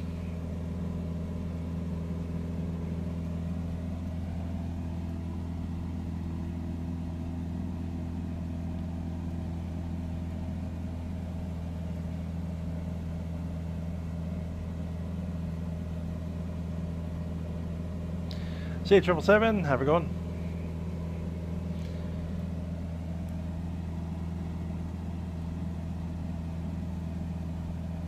Adds 5 to the outside weather. I thought it'd only do that airborne. Oh, strange.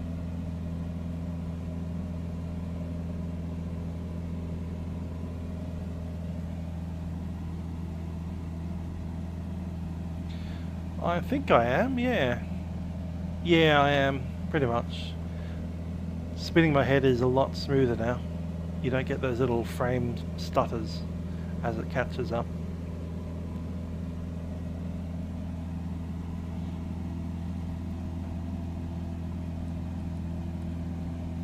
Yeah, I would say getting a bump in performance. I haven't measured it or anything, I just, yeah, I can look around a lot better.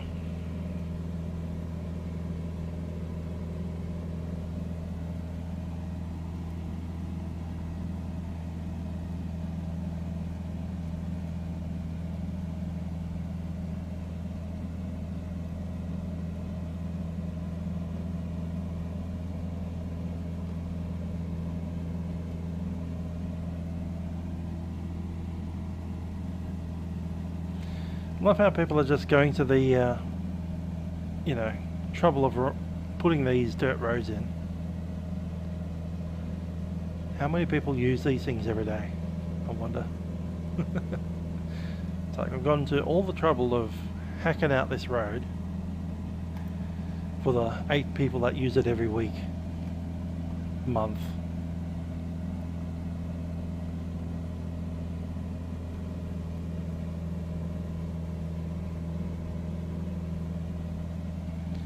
Hi Fabian, Melbourne's out of lockdown, although we're not allowed to visit other people's homes at the moment, so kind of still are in lockdown, but we're allowed to, you know, go for a big drive. In fact, I'm planning on going flying with Aviator again this Sunday, although it's going to be raining, so we'll see how that goes.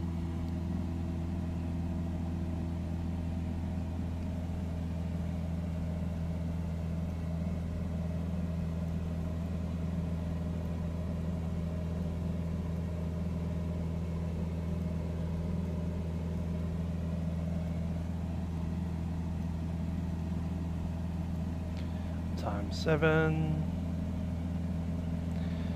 20 minutes till we're 10 miles out.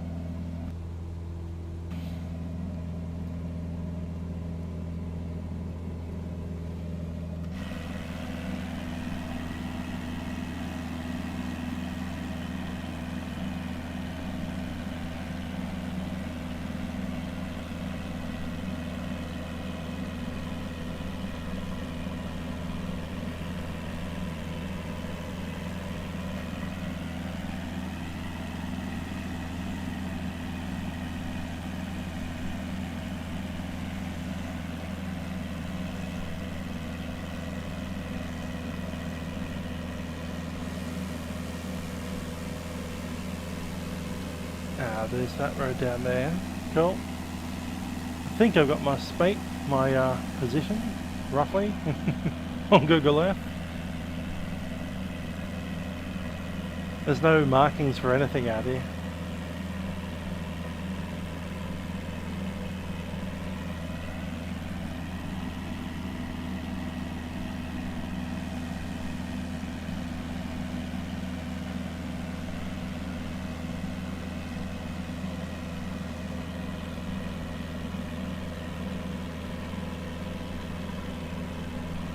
These ripple marks are pretty clear.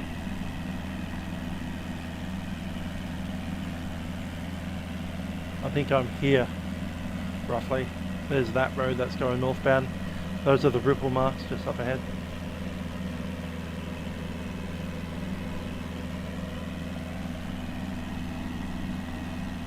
A little bit darker up ahead.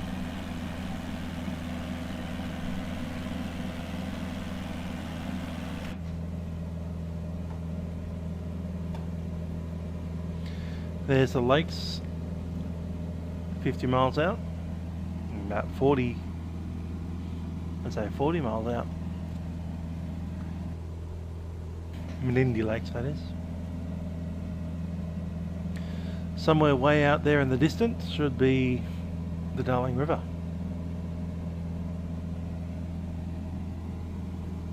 And Pooncarry Road, way out in the distance, almost on the horizon.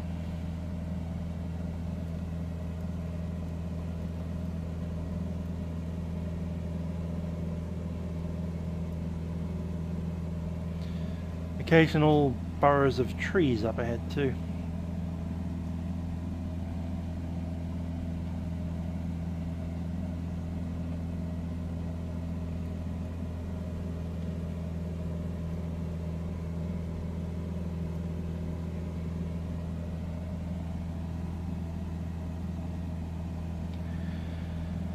So our circuit time should be 3.5. It's runway 01.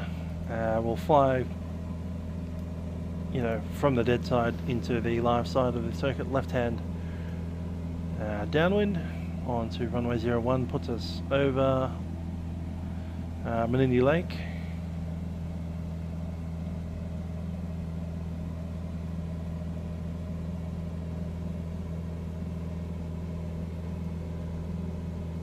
If we fly the midfield overhead, that does two things. It means that the guys at Menindee Lake's Caravan Park don't get annoyed by us, and also shortens the circuit a bit, so it might do that.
Yeah, just checking out those instruments. Fuel flow's good.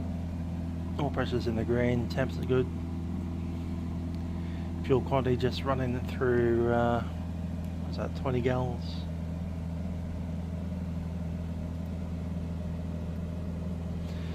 No fuel at Menindee, so I'll have to continue on to Broken Hill on the current tank.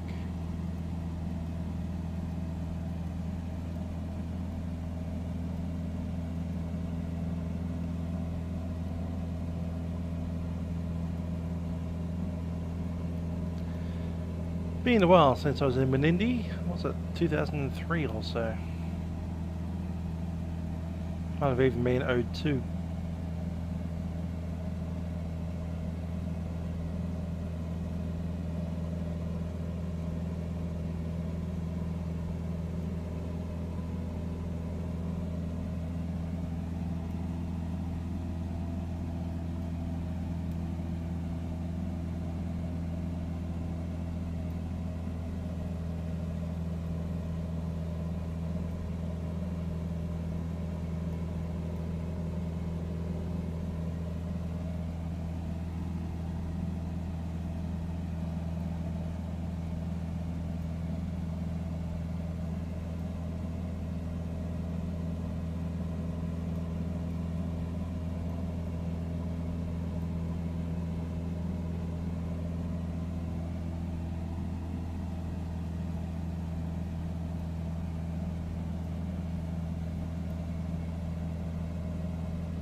It's a big land.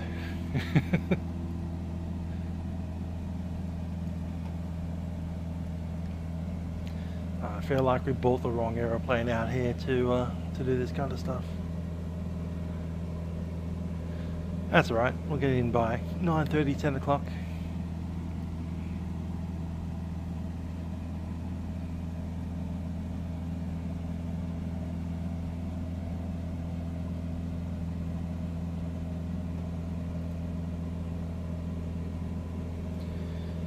.35 on the ground at Menindee.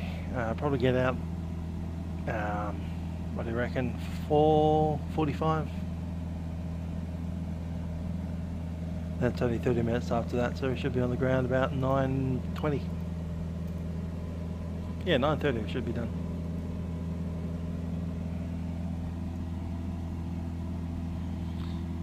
I'm seeing a first glimpse of the Menindee Lakes out there in the horizon, kind of blending in with the horizon. Not a single cloud in the sky to be spoken of.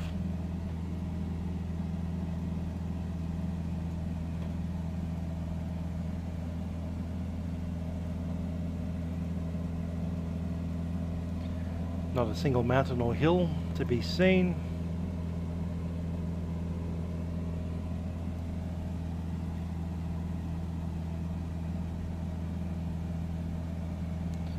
I'm tempted to go north to White Cliffs after, like, sometime next week.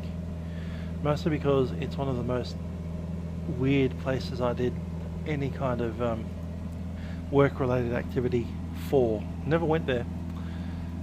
About when we were doing the transition to digital television. White Cliffs had a community-run television broadcast retransmitter,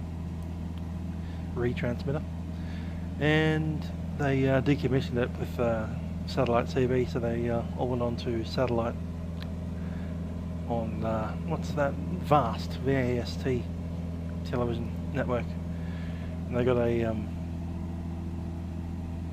grant by the government to put satellite televisions on all the people that had antennas up there. Problem is, people at White Cliffs live in holes in the ground, much like Cooper Pedy. So trying to figure out where people have dwellings was quite the challenge.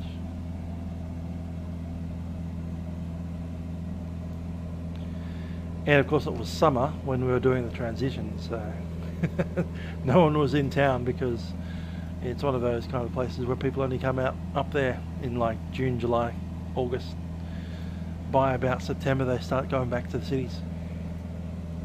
Too hot. There's one dude that owned a hotel up there, and I believe his name was Dick Wagner, as in Richard Wagner. Can't remember if that was White Cliffs town or if it was one of the other ones out in South Australia, but yeah, Dick Wagner is a bit of a character.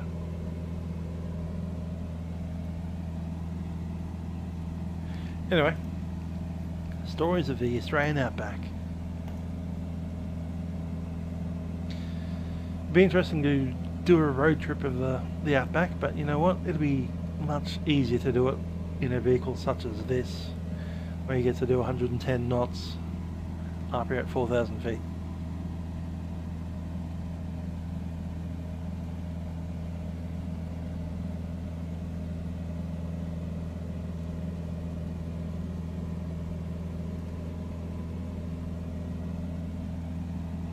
Time 20. It's going to check that.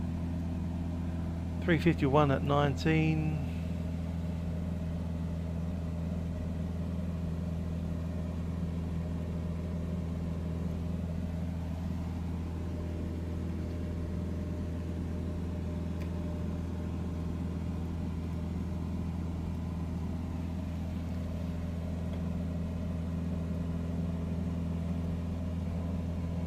Could be 2 minutes late on that one.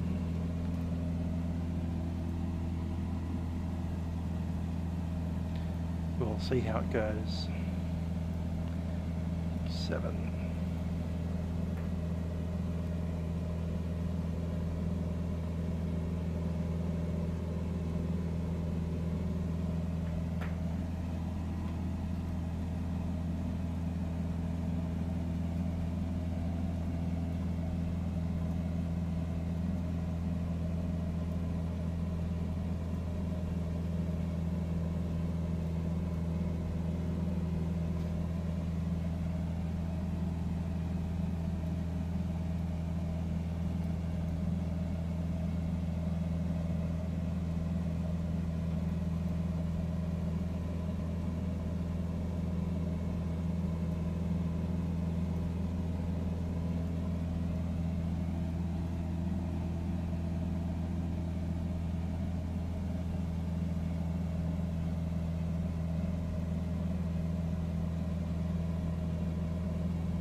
Broken Hill traffic, Delta Foxtrot Tango is about 10 miles from Broken Hill. I'll be joining the circuit and we'll decide which runway shortly. Broken Hill. Yep, find a cargo passenger opens.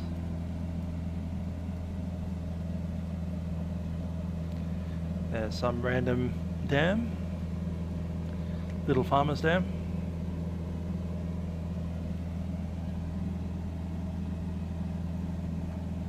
Like how there's no structures around it, it's just like, there's some water, but I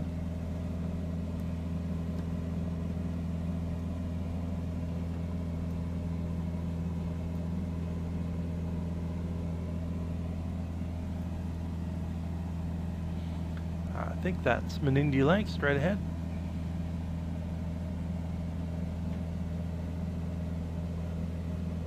$15 miles out. 10 minutes.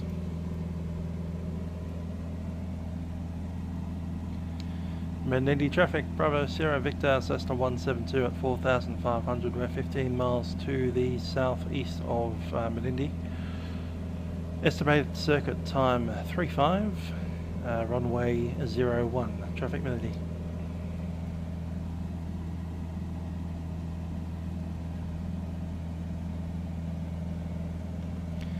Darling River in sight. I think it's time to head on down. My aircraft. Just knock a little. I think I'll push it rather than knock the power down. Build some speed in the descent.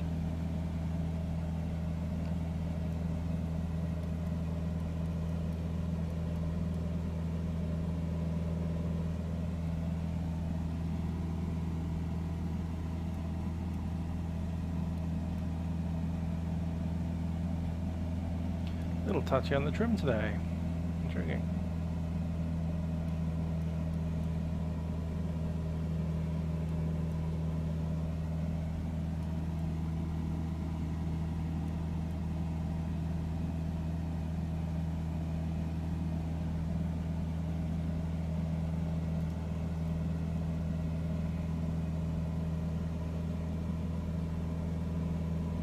Still 15 miles out and I can already see where the field is. Can't quite see the field itself, but I know where it'll show up.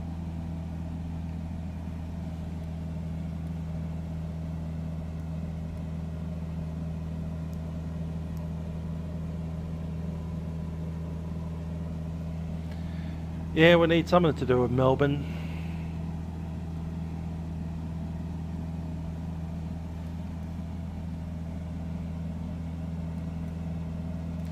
And entire Melbourne will be good as well. Broken Hill traffic, Delta Foxtrot Tango. We'll be flying overhead the field, joining a midfield downwind for runway 05 for a full stop landing. So by the entire Melbourne, I mean like the city. I don't mind buying them all as separate products. I'll throw 120 bucks at making Melbourne look great. But the city, Moorabbin, Essendon, Melbourne itself, YMML. I'd buy that.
Broken Hill traffic, Delta Foxtrot Tango is overflying the field. Broken Hill.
Broken Hill traffic, Delta Foxtrot Tango turning downwind runway 05 for a full stop landing.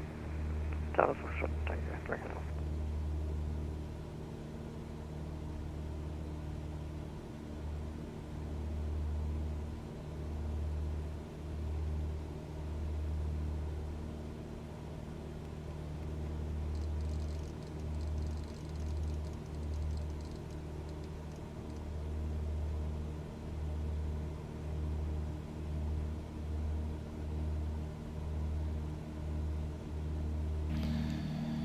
Traffic Menindee, Cessna Bravo Sierra Victor is 2,000 feet on the dead side of the field. We'll be crossing over the midfield for downwind to runway 01. Traffic Menindee. Traffic Broken Hill, Delta Foxtrot Tango turning final runway 05 full stop Broken Hill. What is our position? So there's Menindee Township itself, straight down there, with the Darling River going through there. So you come through that side of the town. There's our wonderful little school where the Menindee Bindies are.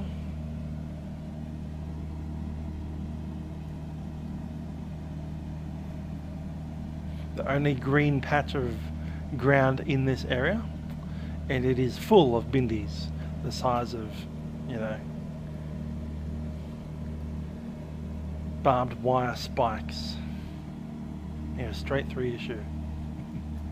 This is Menindee Lake that we're about to come up on, and the caravan park just across on the centre line of the runway 19.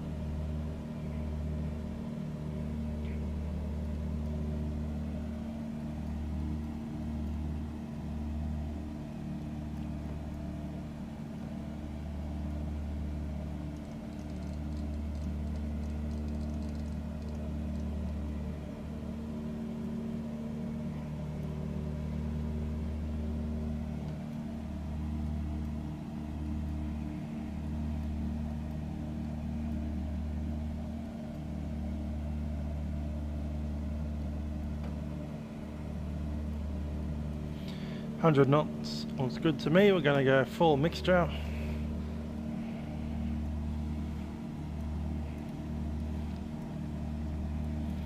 And descending into the circuit, 1,200.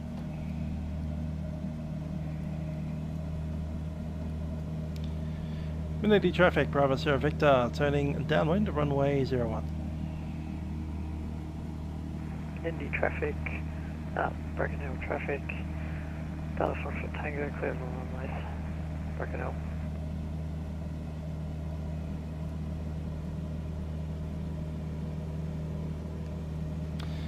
Primal, hope you're well.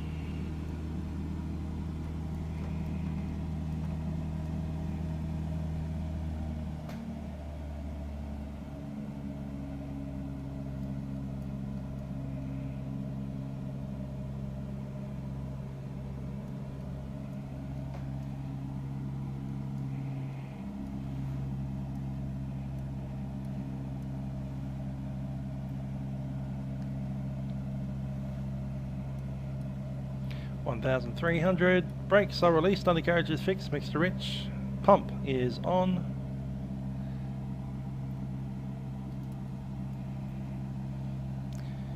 Fuel sets are burst, seats and harnesses are secure. Yep.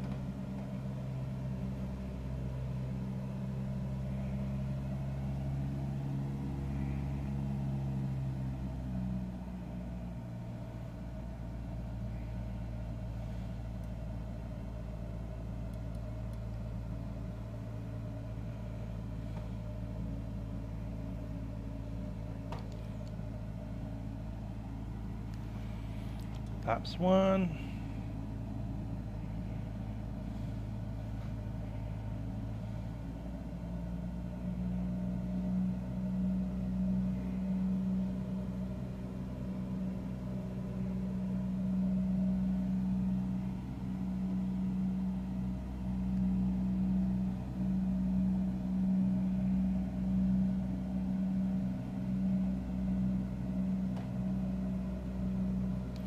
Menindee traffic, Bravo Sierra Victor, turning final runway 01. Undershoot.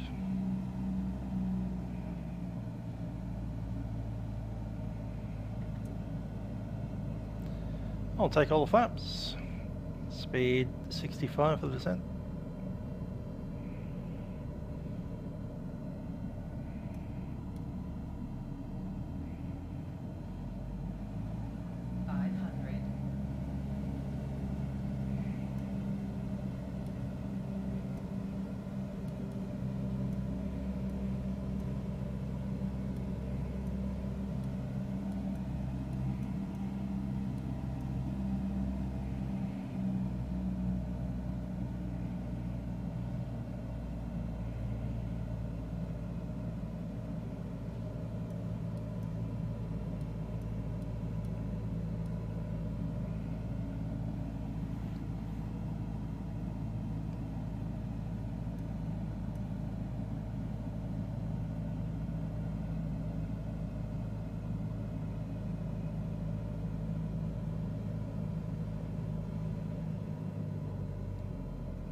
Welcome to Menindee.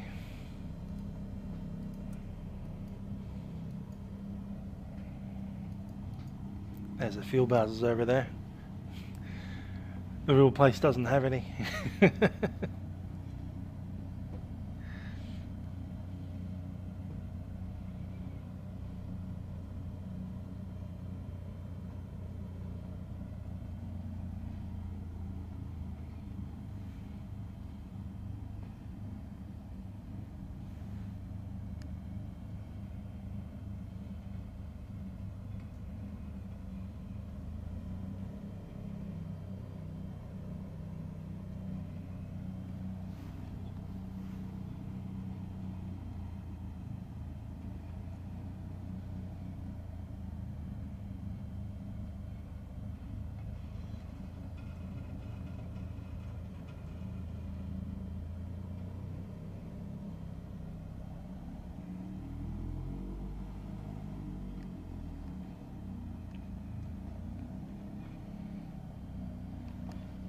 Brakes are set, and we're going to pop in a new flight plan.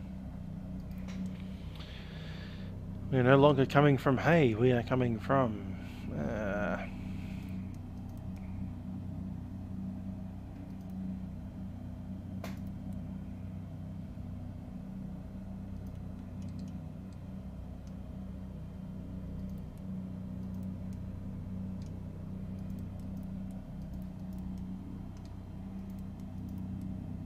cool.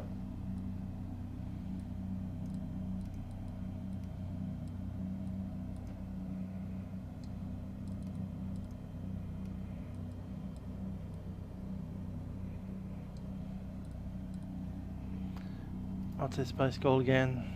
YMED.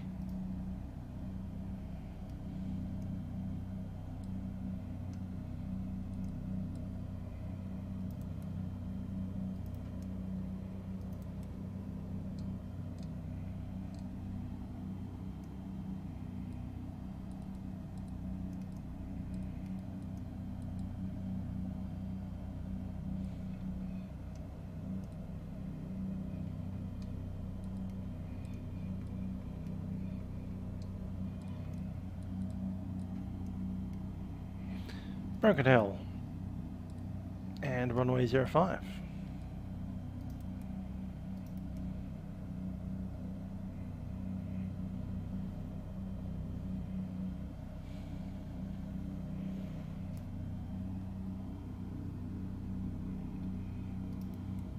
That's sorted.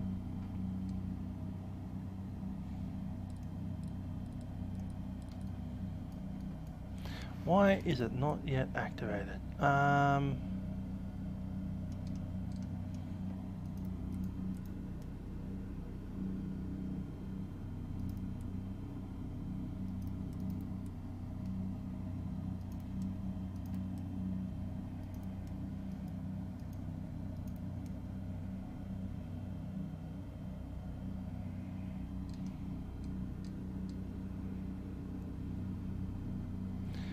Paul's had a few crash desktops. I've had a few, but that was trying to use aircraft that aren't, you know, default aircraft. So I guess for the moment we're not using add-ons until those add-ons are, you know, updated a bit. We'll need to go direct to there, won't we?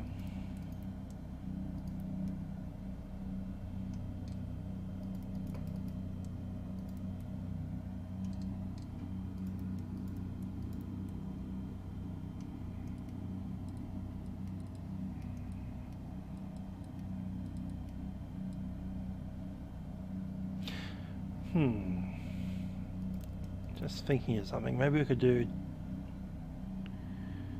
en route BHI.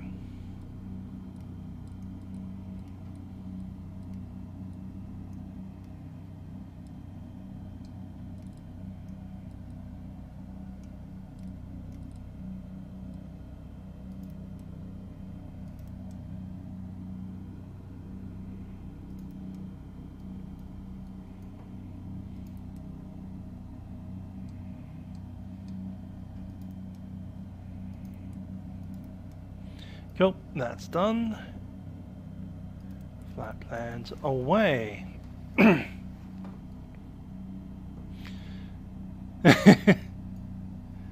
Amicus, I don't know how either. This is the first time I've attempted to get an aircraft airborne in the sim since the update, and it's going pretty good. We'll go ahead and taxi out to Broken Hill. We're on 1226.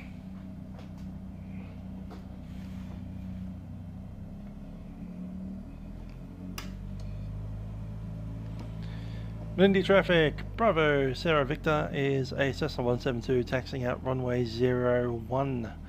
We'll be stopping short of the runway for some run-ups, and then we'll contact once that entering. Menindee traffic.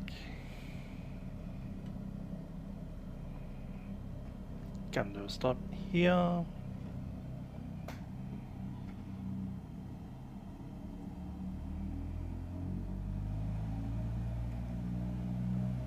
Mixed to Rich, 1900.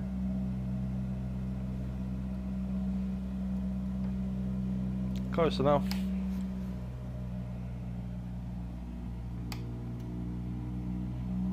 That drop seems too hard, but anyway. It's like over 100.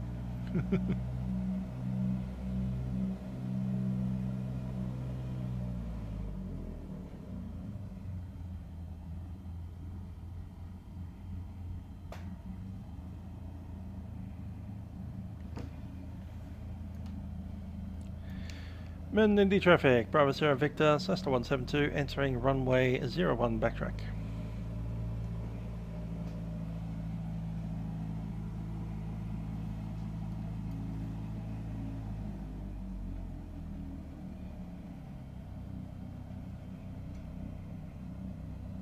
I like how there's only 2 stripes on the piano keys.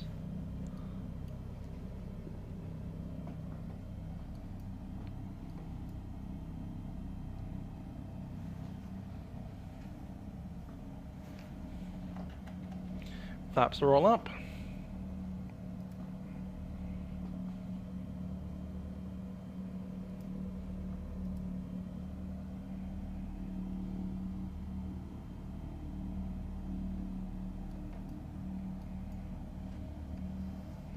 Lights are all on.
Traffic, Menindee, Bravo Sierra Victor, departing runway 01, left hand across my departure.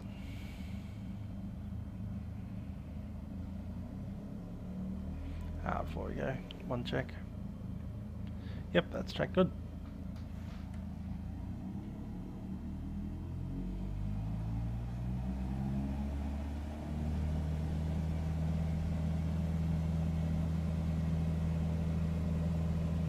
Speed active.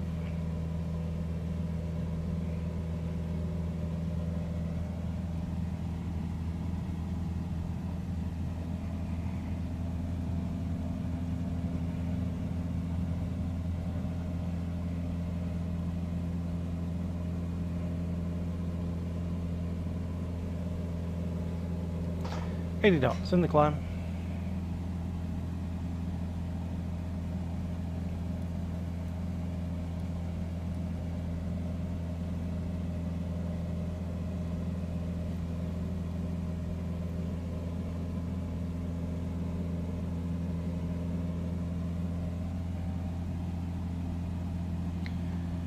So this is the Menindee Lake, just off to our left, and a little bit further to our north there is Lake Pamamaru.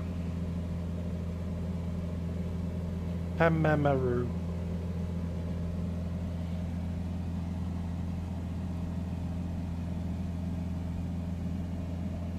I've been on that road in a bus.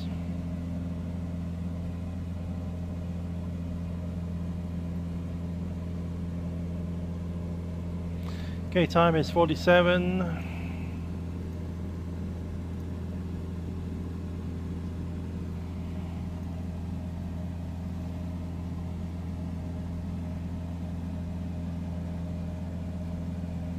Area 51.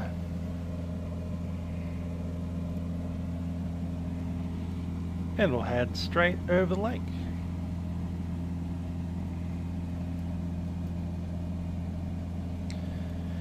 Which probably right now might even have some water in it. It did flood New South Wales earlier this year.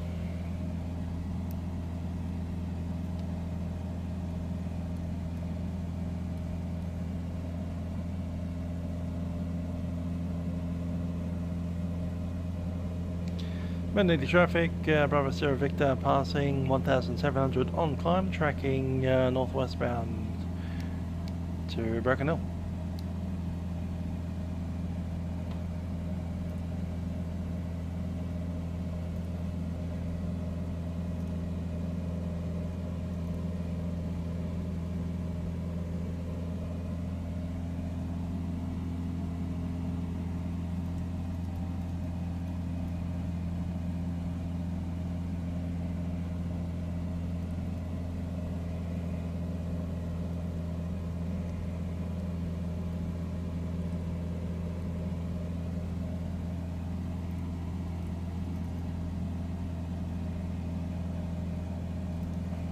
Or pilot command.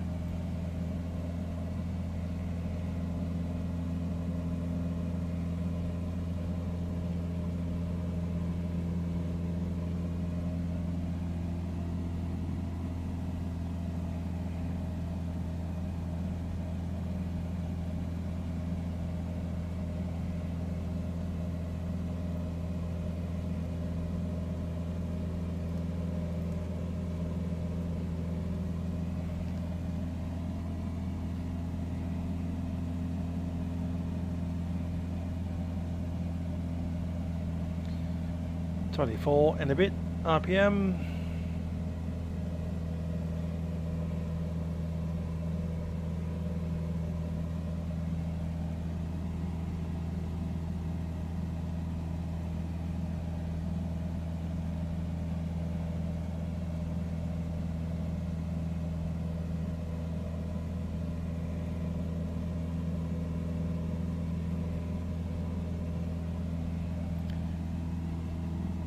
Just a touch to the lean of peak.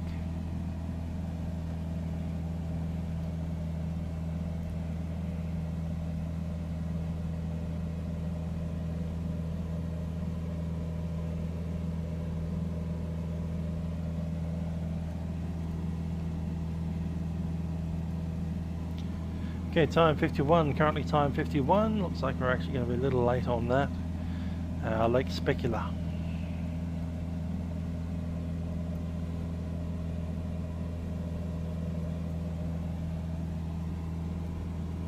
Like speculation. Okay.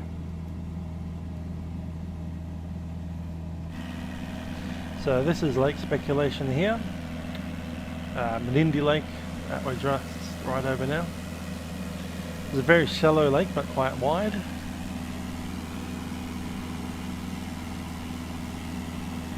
Yeah, Lake Pamamaru just behind us with the Menindee Road running over the bridge there.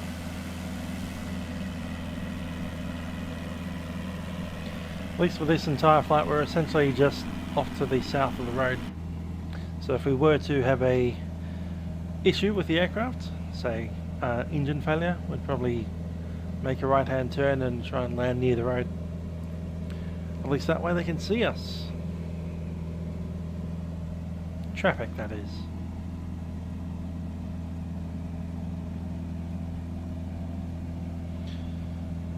Okay, we're up at cruise almost.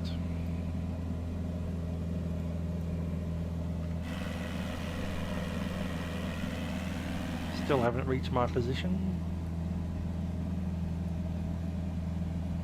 Call it once we hit the shore.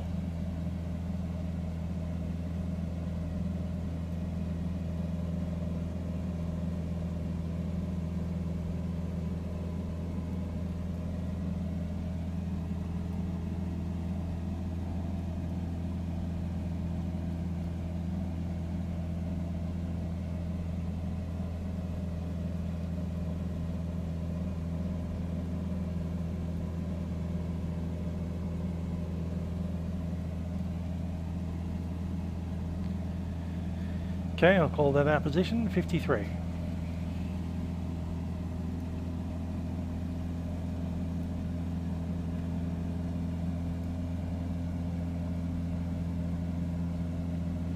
Time 4 for the next one.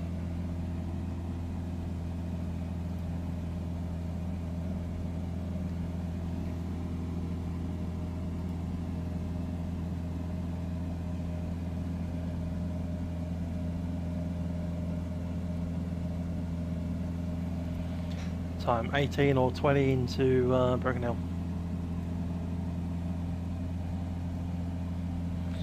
And that power's coming up.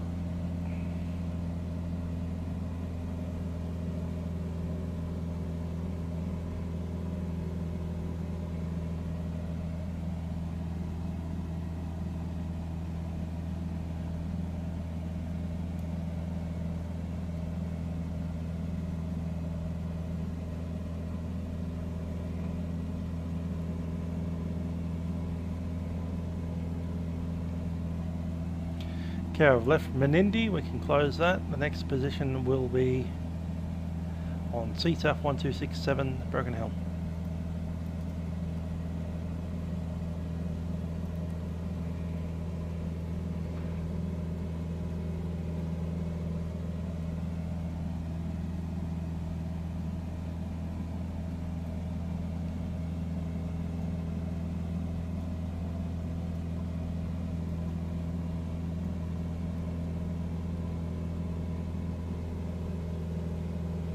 That's Inkerman Lake up there.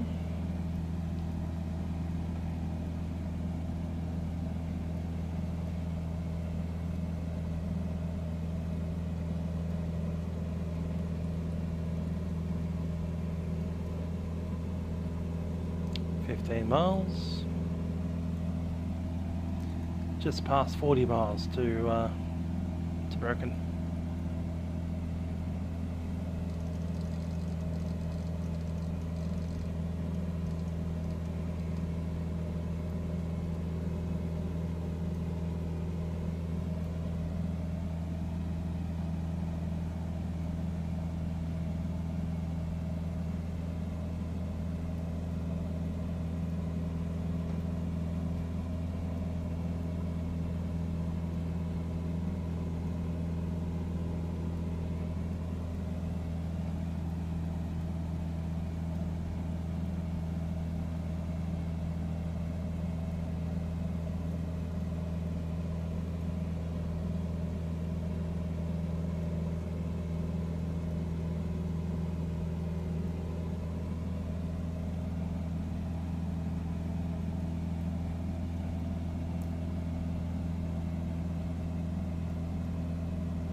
Check that wind out, 354 at 17.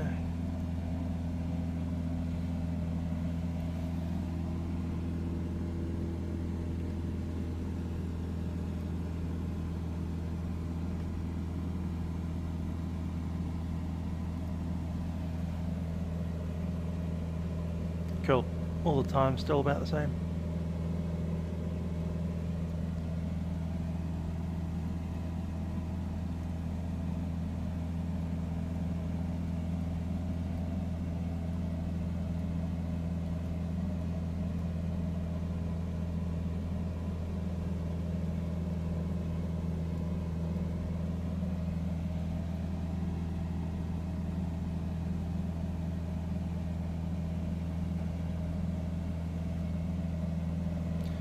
Still lots of nothing out here.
Time 5:08. Cool, still got another 6 minutes to go.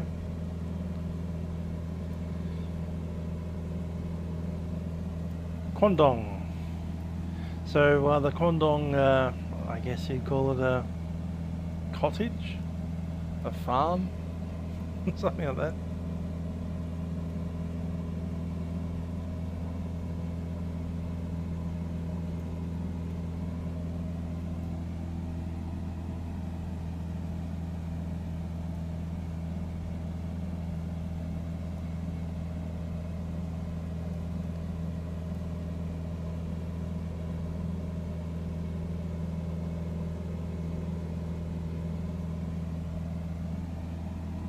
If you chuck in Kwandong Homestead into Google, you'll get Kwandong Homestead, a ranch in Broken Hill on unnamed road, Broken Hill.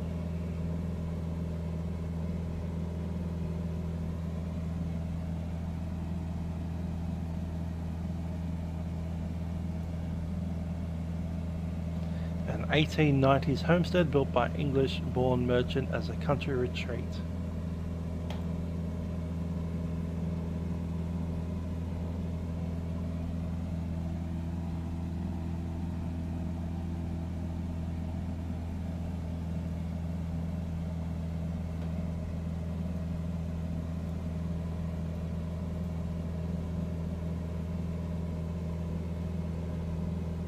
Fun.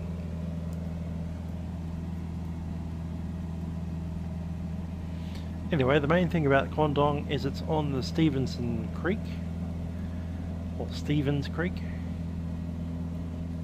and there's that wonderful road that we're following along. That road that I was on in a bus.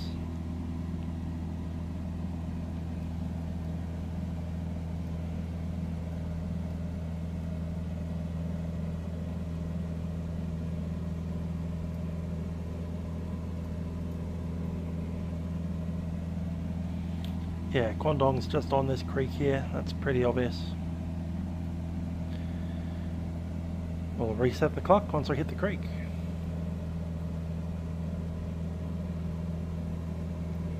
Just a quick squeeze at our wind 18 knots on 350 heading.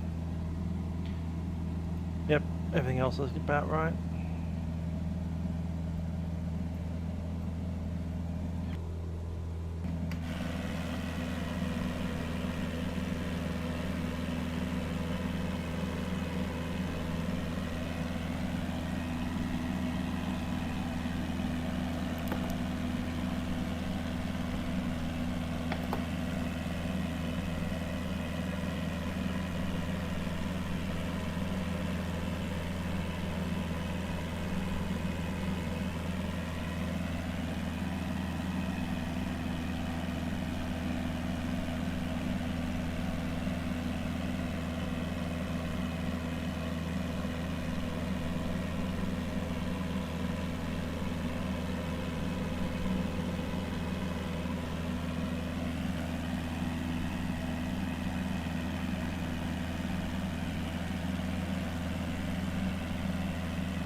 It's Kwandong down there somewhere.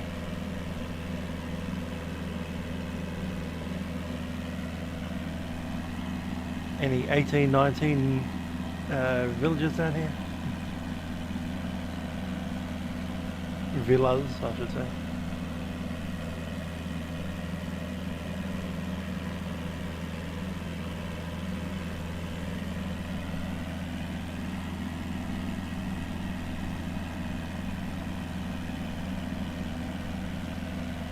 I'm guessing that's it there. In the big square.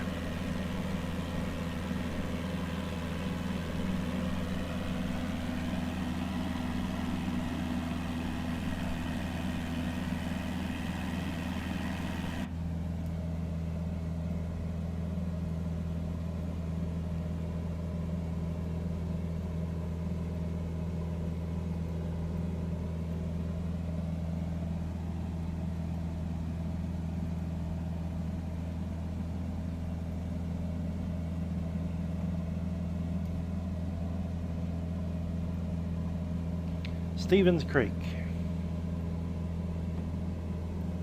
Time 04.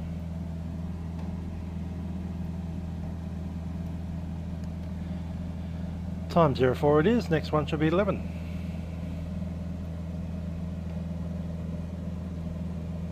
See ya, Kwandong.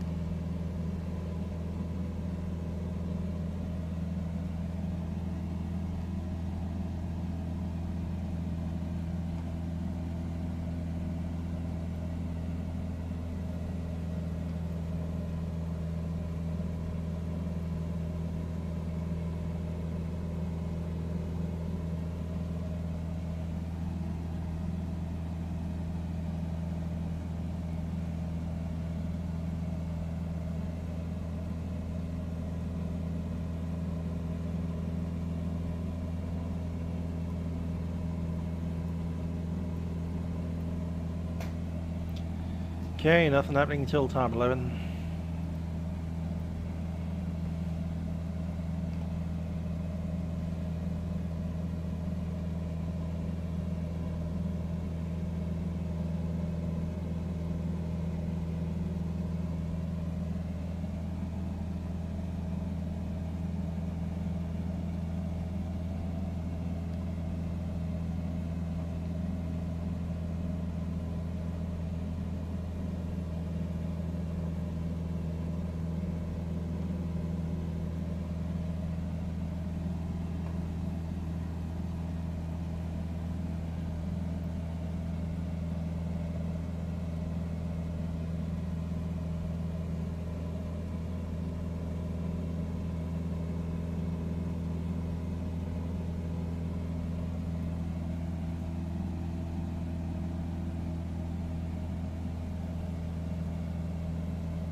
that pattern in the ground, which is pretty dominant out here.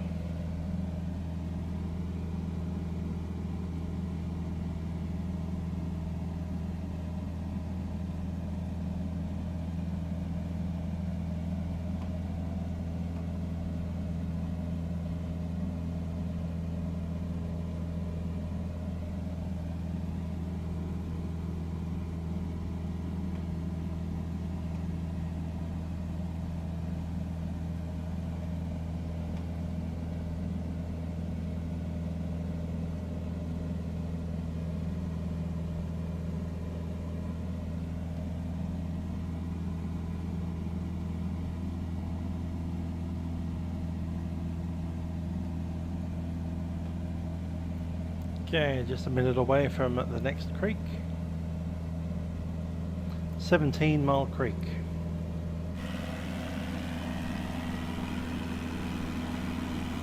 That's it there.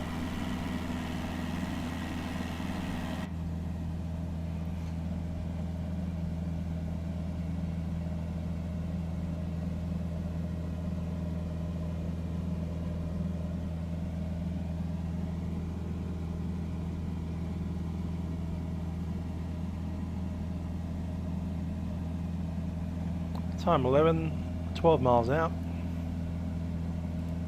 Time 18.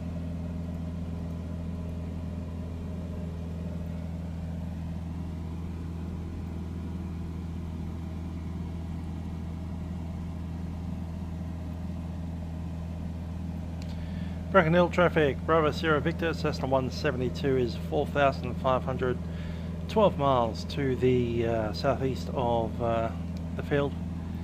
Estimating circuit time 18. We'll be joining runway 05 from the downwind. Traffic, Broken Hill. Go pop over the field. Oh, that's right, we wanted to check out if we could do a procedure of some sort.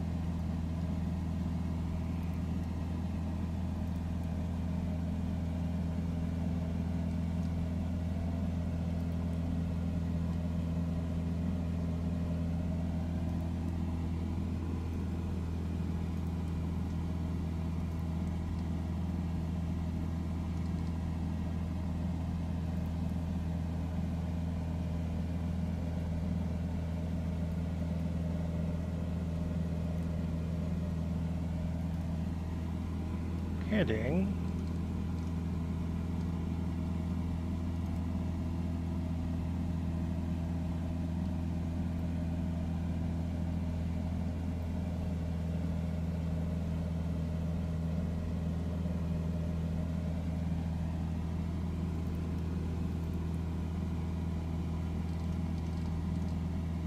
the VNAV came up. There we go. VS target should be 500 feet per minute.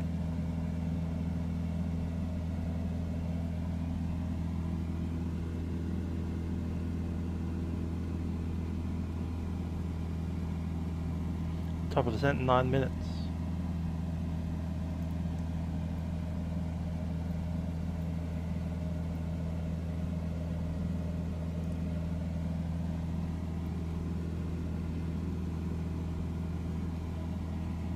Cool. We're about 10 miles out now. Let's head on down. Altitude 1,000. So circuit height is 2,000 feet. My aircraft.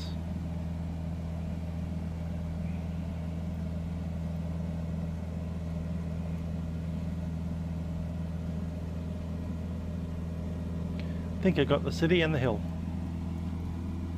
Airfield is east side of the hill.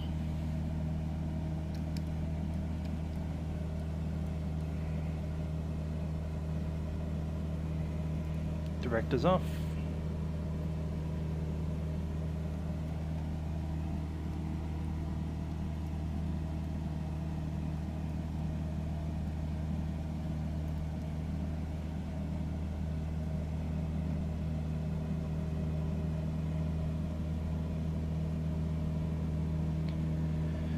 Target FPA is a 3-degree glide path.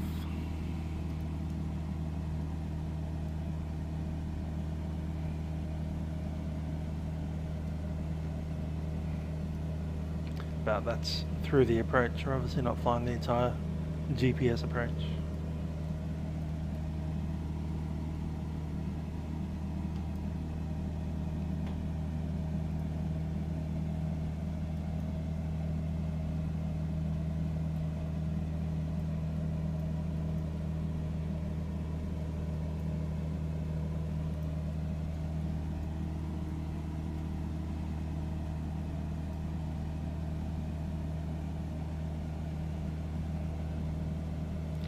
Apparently that is Rockwell Creek.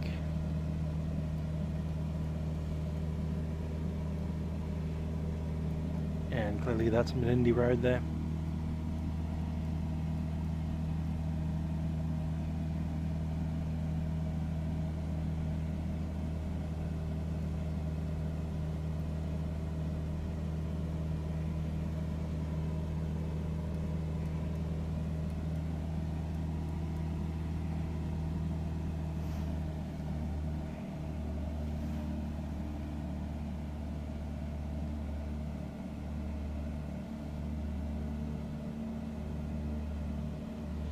Five miles out.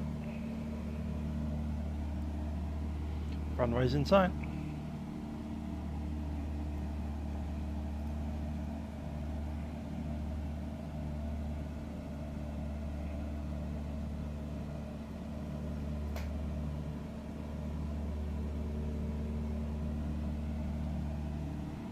Cool, nothing special about procedures, so we'll fly over the field and into the downwind.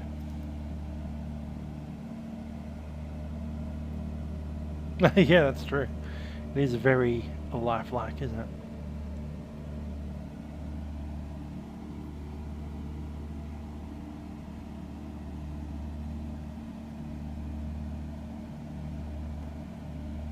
Now this is all default scenery.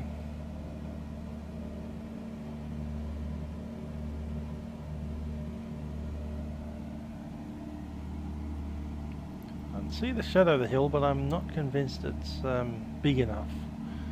We do have some hills in the background there.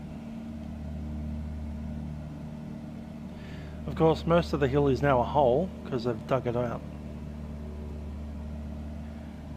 But there is still a tailing, a very small tailings hill, just between the airport and the town, roughly there.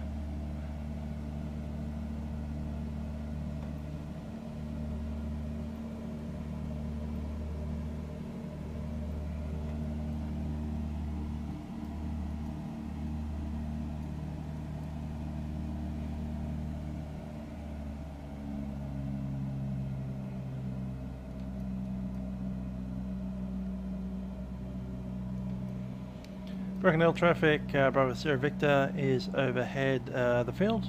We'll be joining left downwind at runway 05, passing 2,500.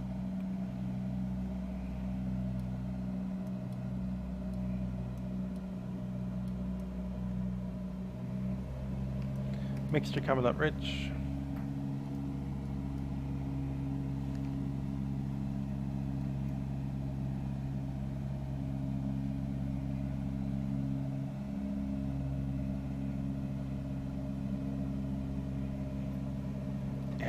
Continue down to 2,000 feet.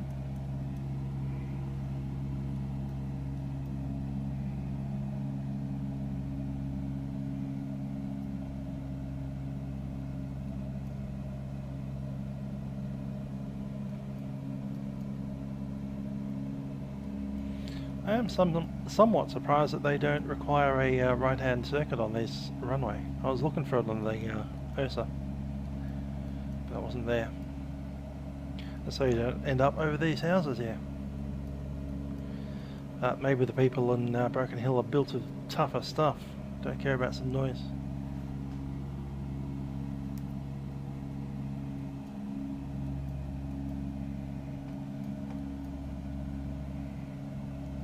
Broken Hill traffic, Bravo Sierra Victor is 2,000 feet on downwind, runway 05.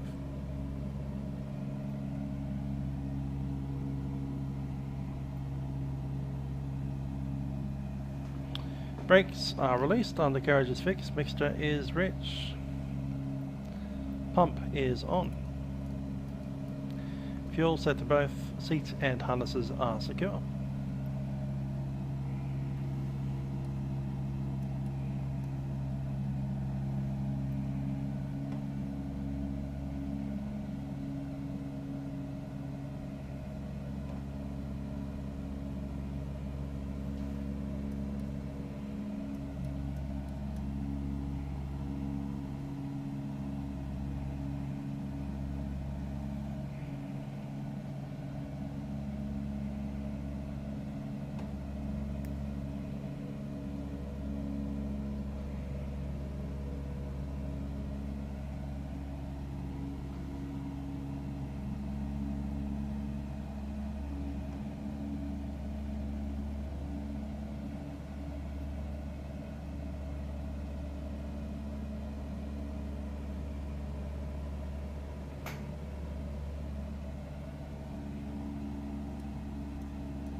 Flaps.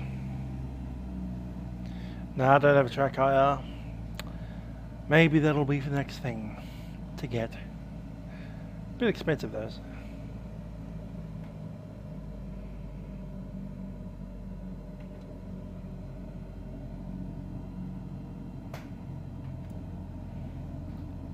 Could help with the positioning of final, so we don't overshoot like that.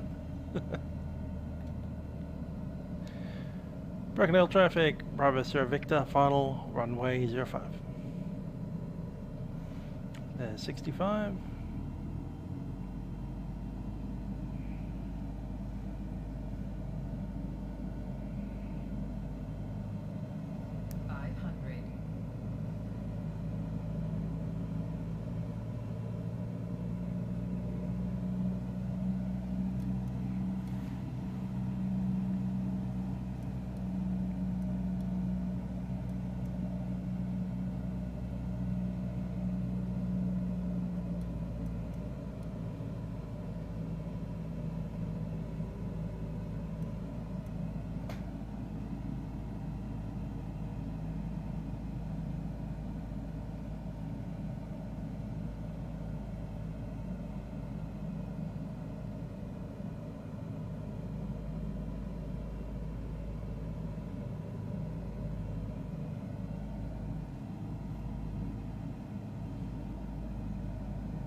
And a good old track IR.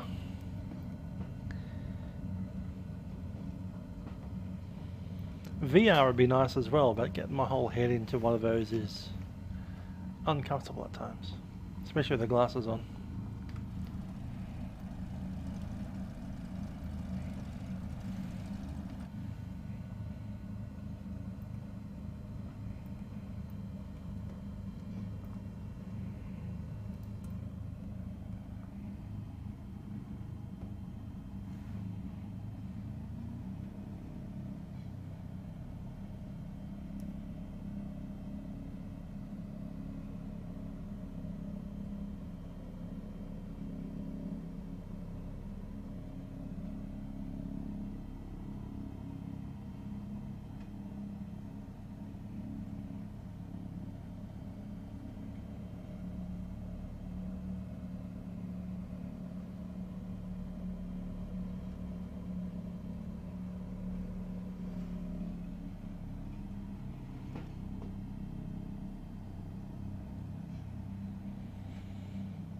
Broken Hill traffic, Bravo Sierra Victor has vacated runway 05.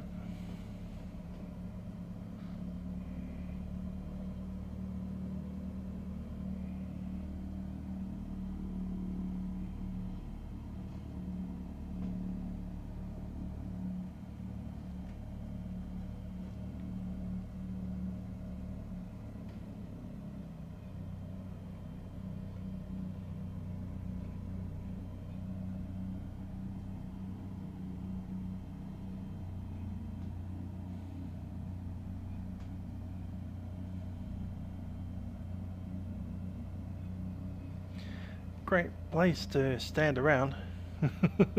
Not.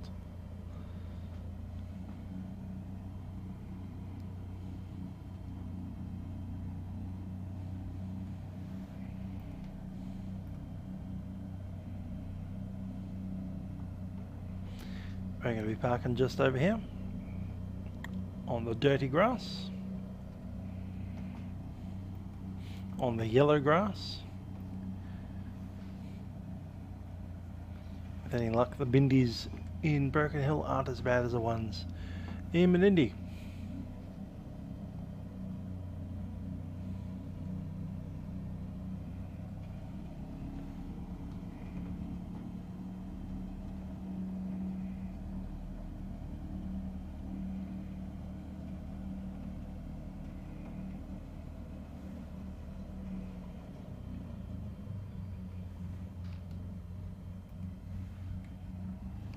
Parking brake set. 1000. Let's drop some of this stuff here. Flaps up.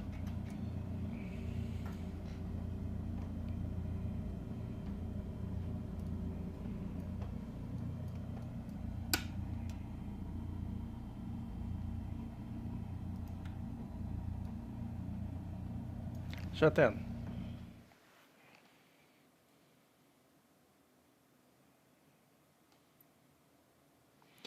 Ah, that makes things a little easier to understand. 2 hours 27 minutes.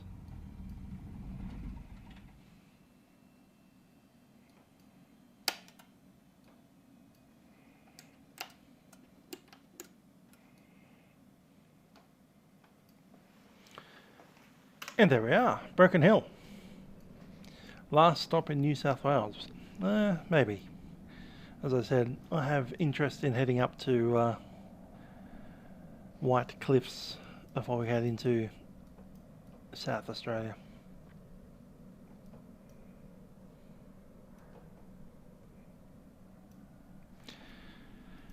Anyway, silver mining, lead mining, that kind of stuff happens around here. Not a bad little town, Broken Hill. I spent a couple of days in here, as I said, about 2002, 2003. Haven't been back since, but yeah, it was a very warm, dry town. It took the moisture right out of your mouth. That's what I remember of it. Anyhow, hope you enjoyed the quite long flight in the 172 out to the far west of New South Wales, Broken Hill. The people in Broken Hill often use the South Australian time zone, so they're half an hour behind Sydney.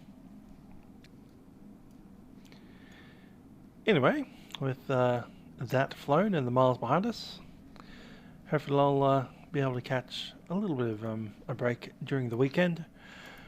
I'm hoping to fly into Birmingham in the UK sometime around 9 PM on Saturday.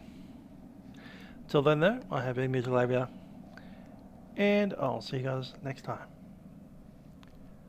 Bye for now.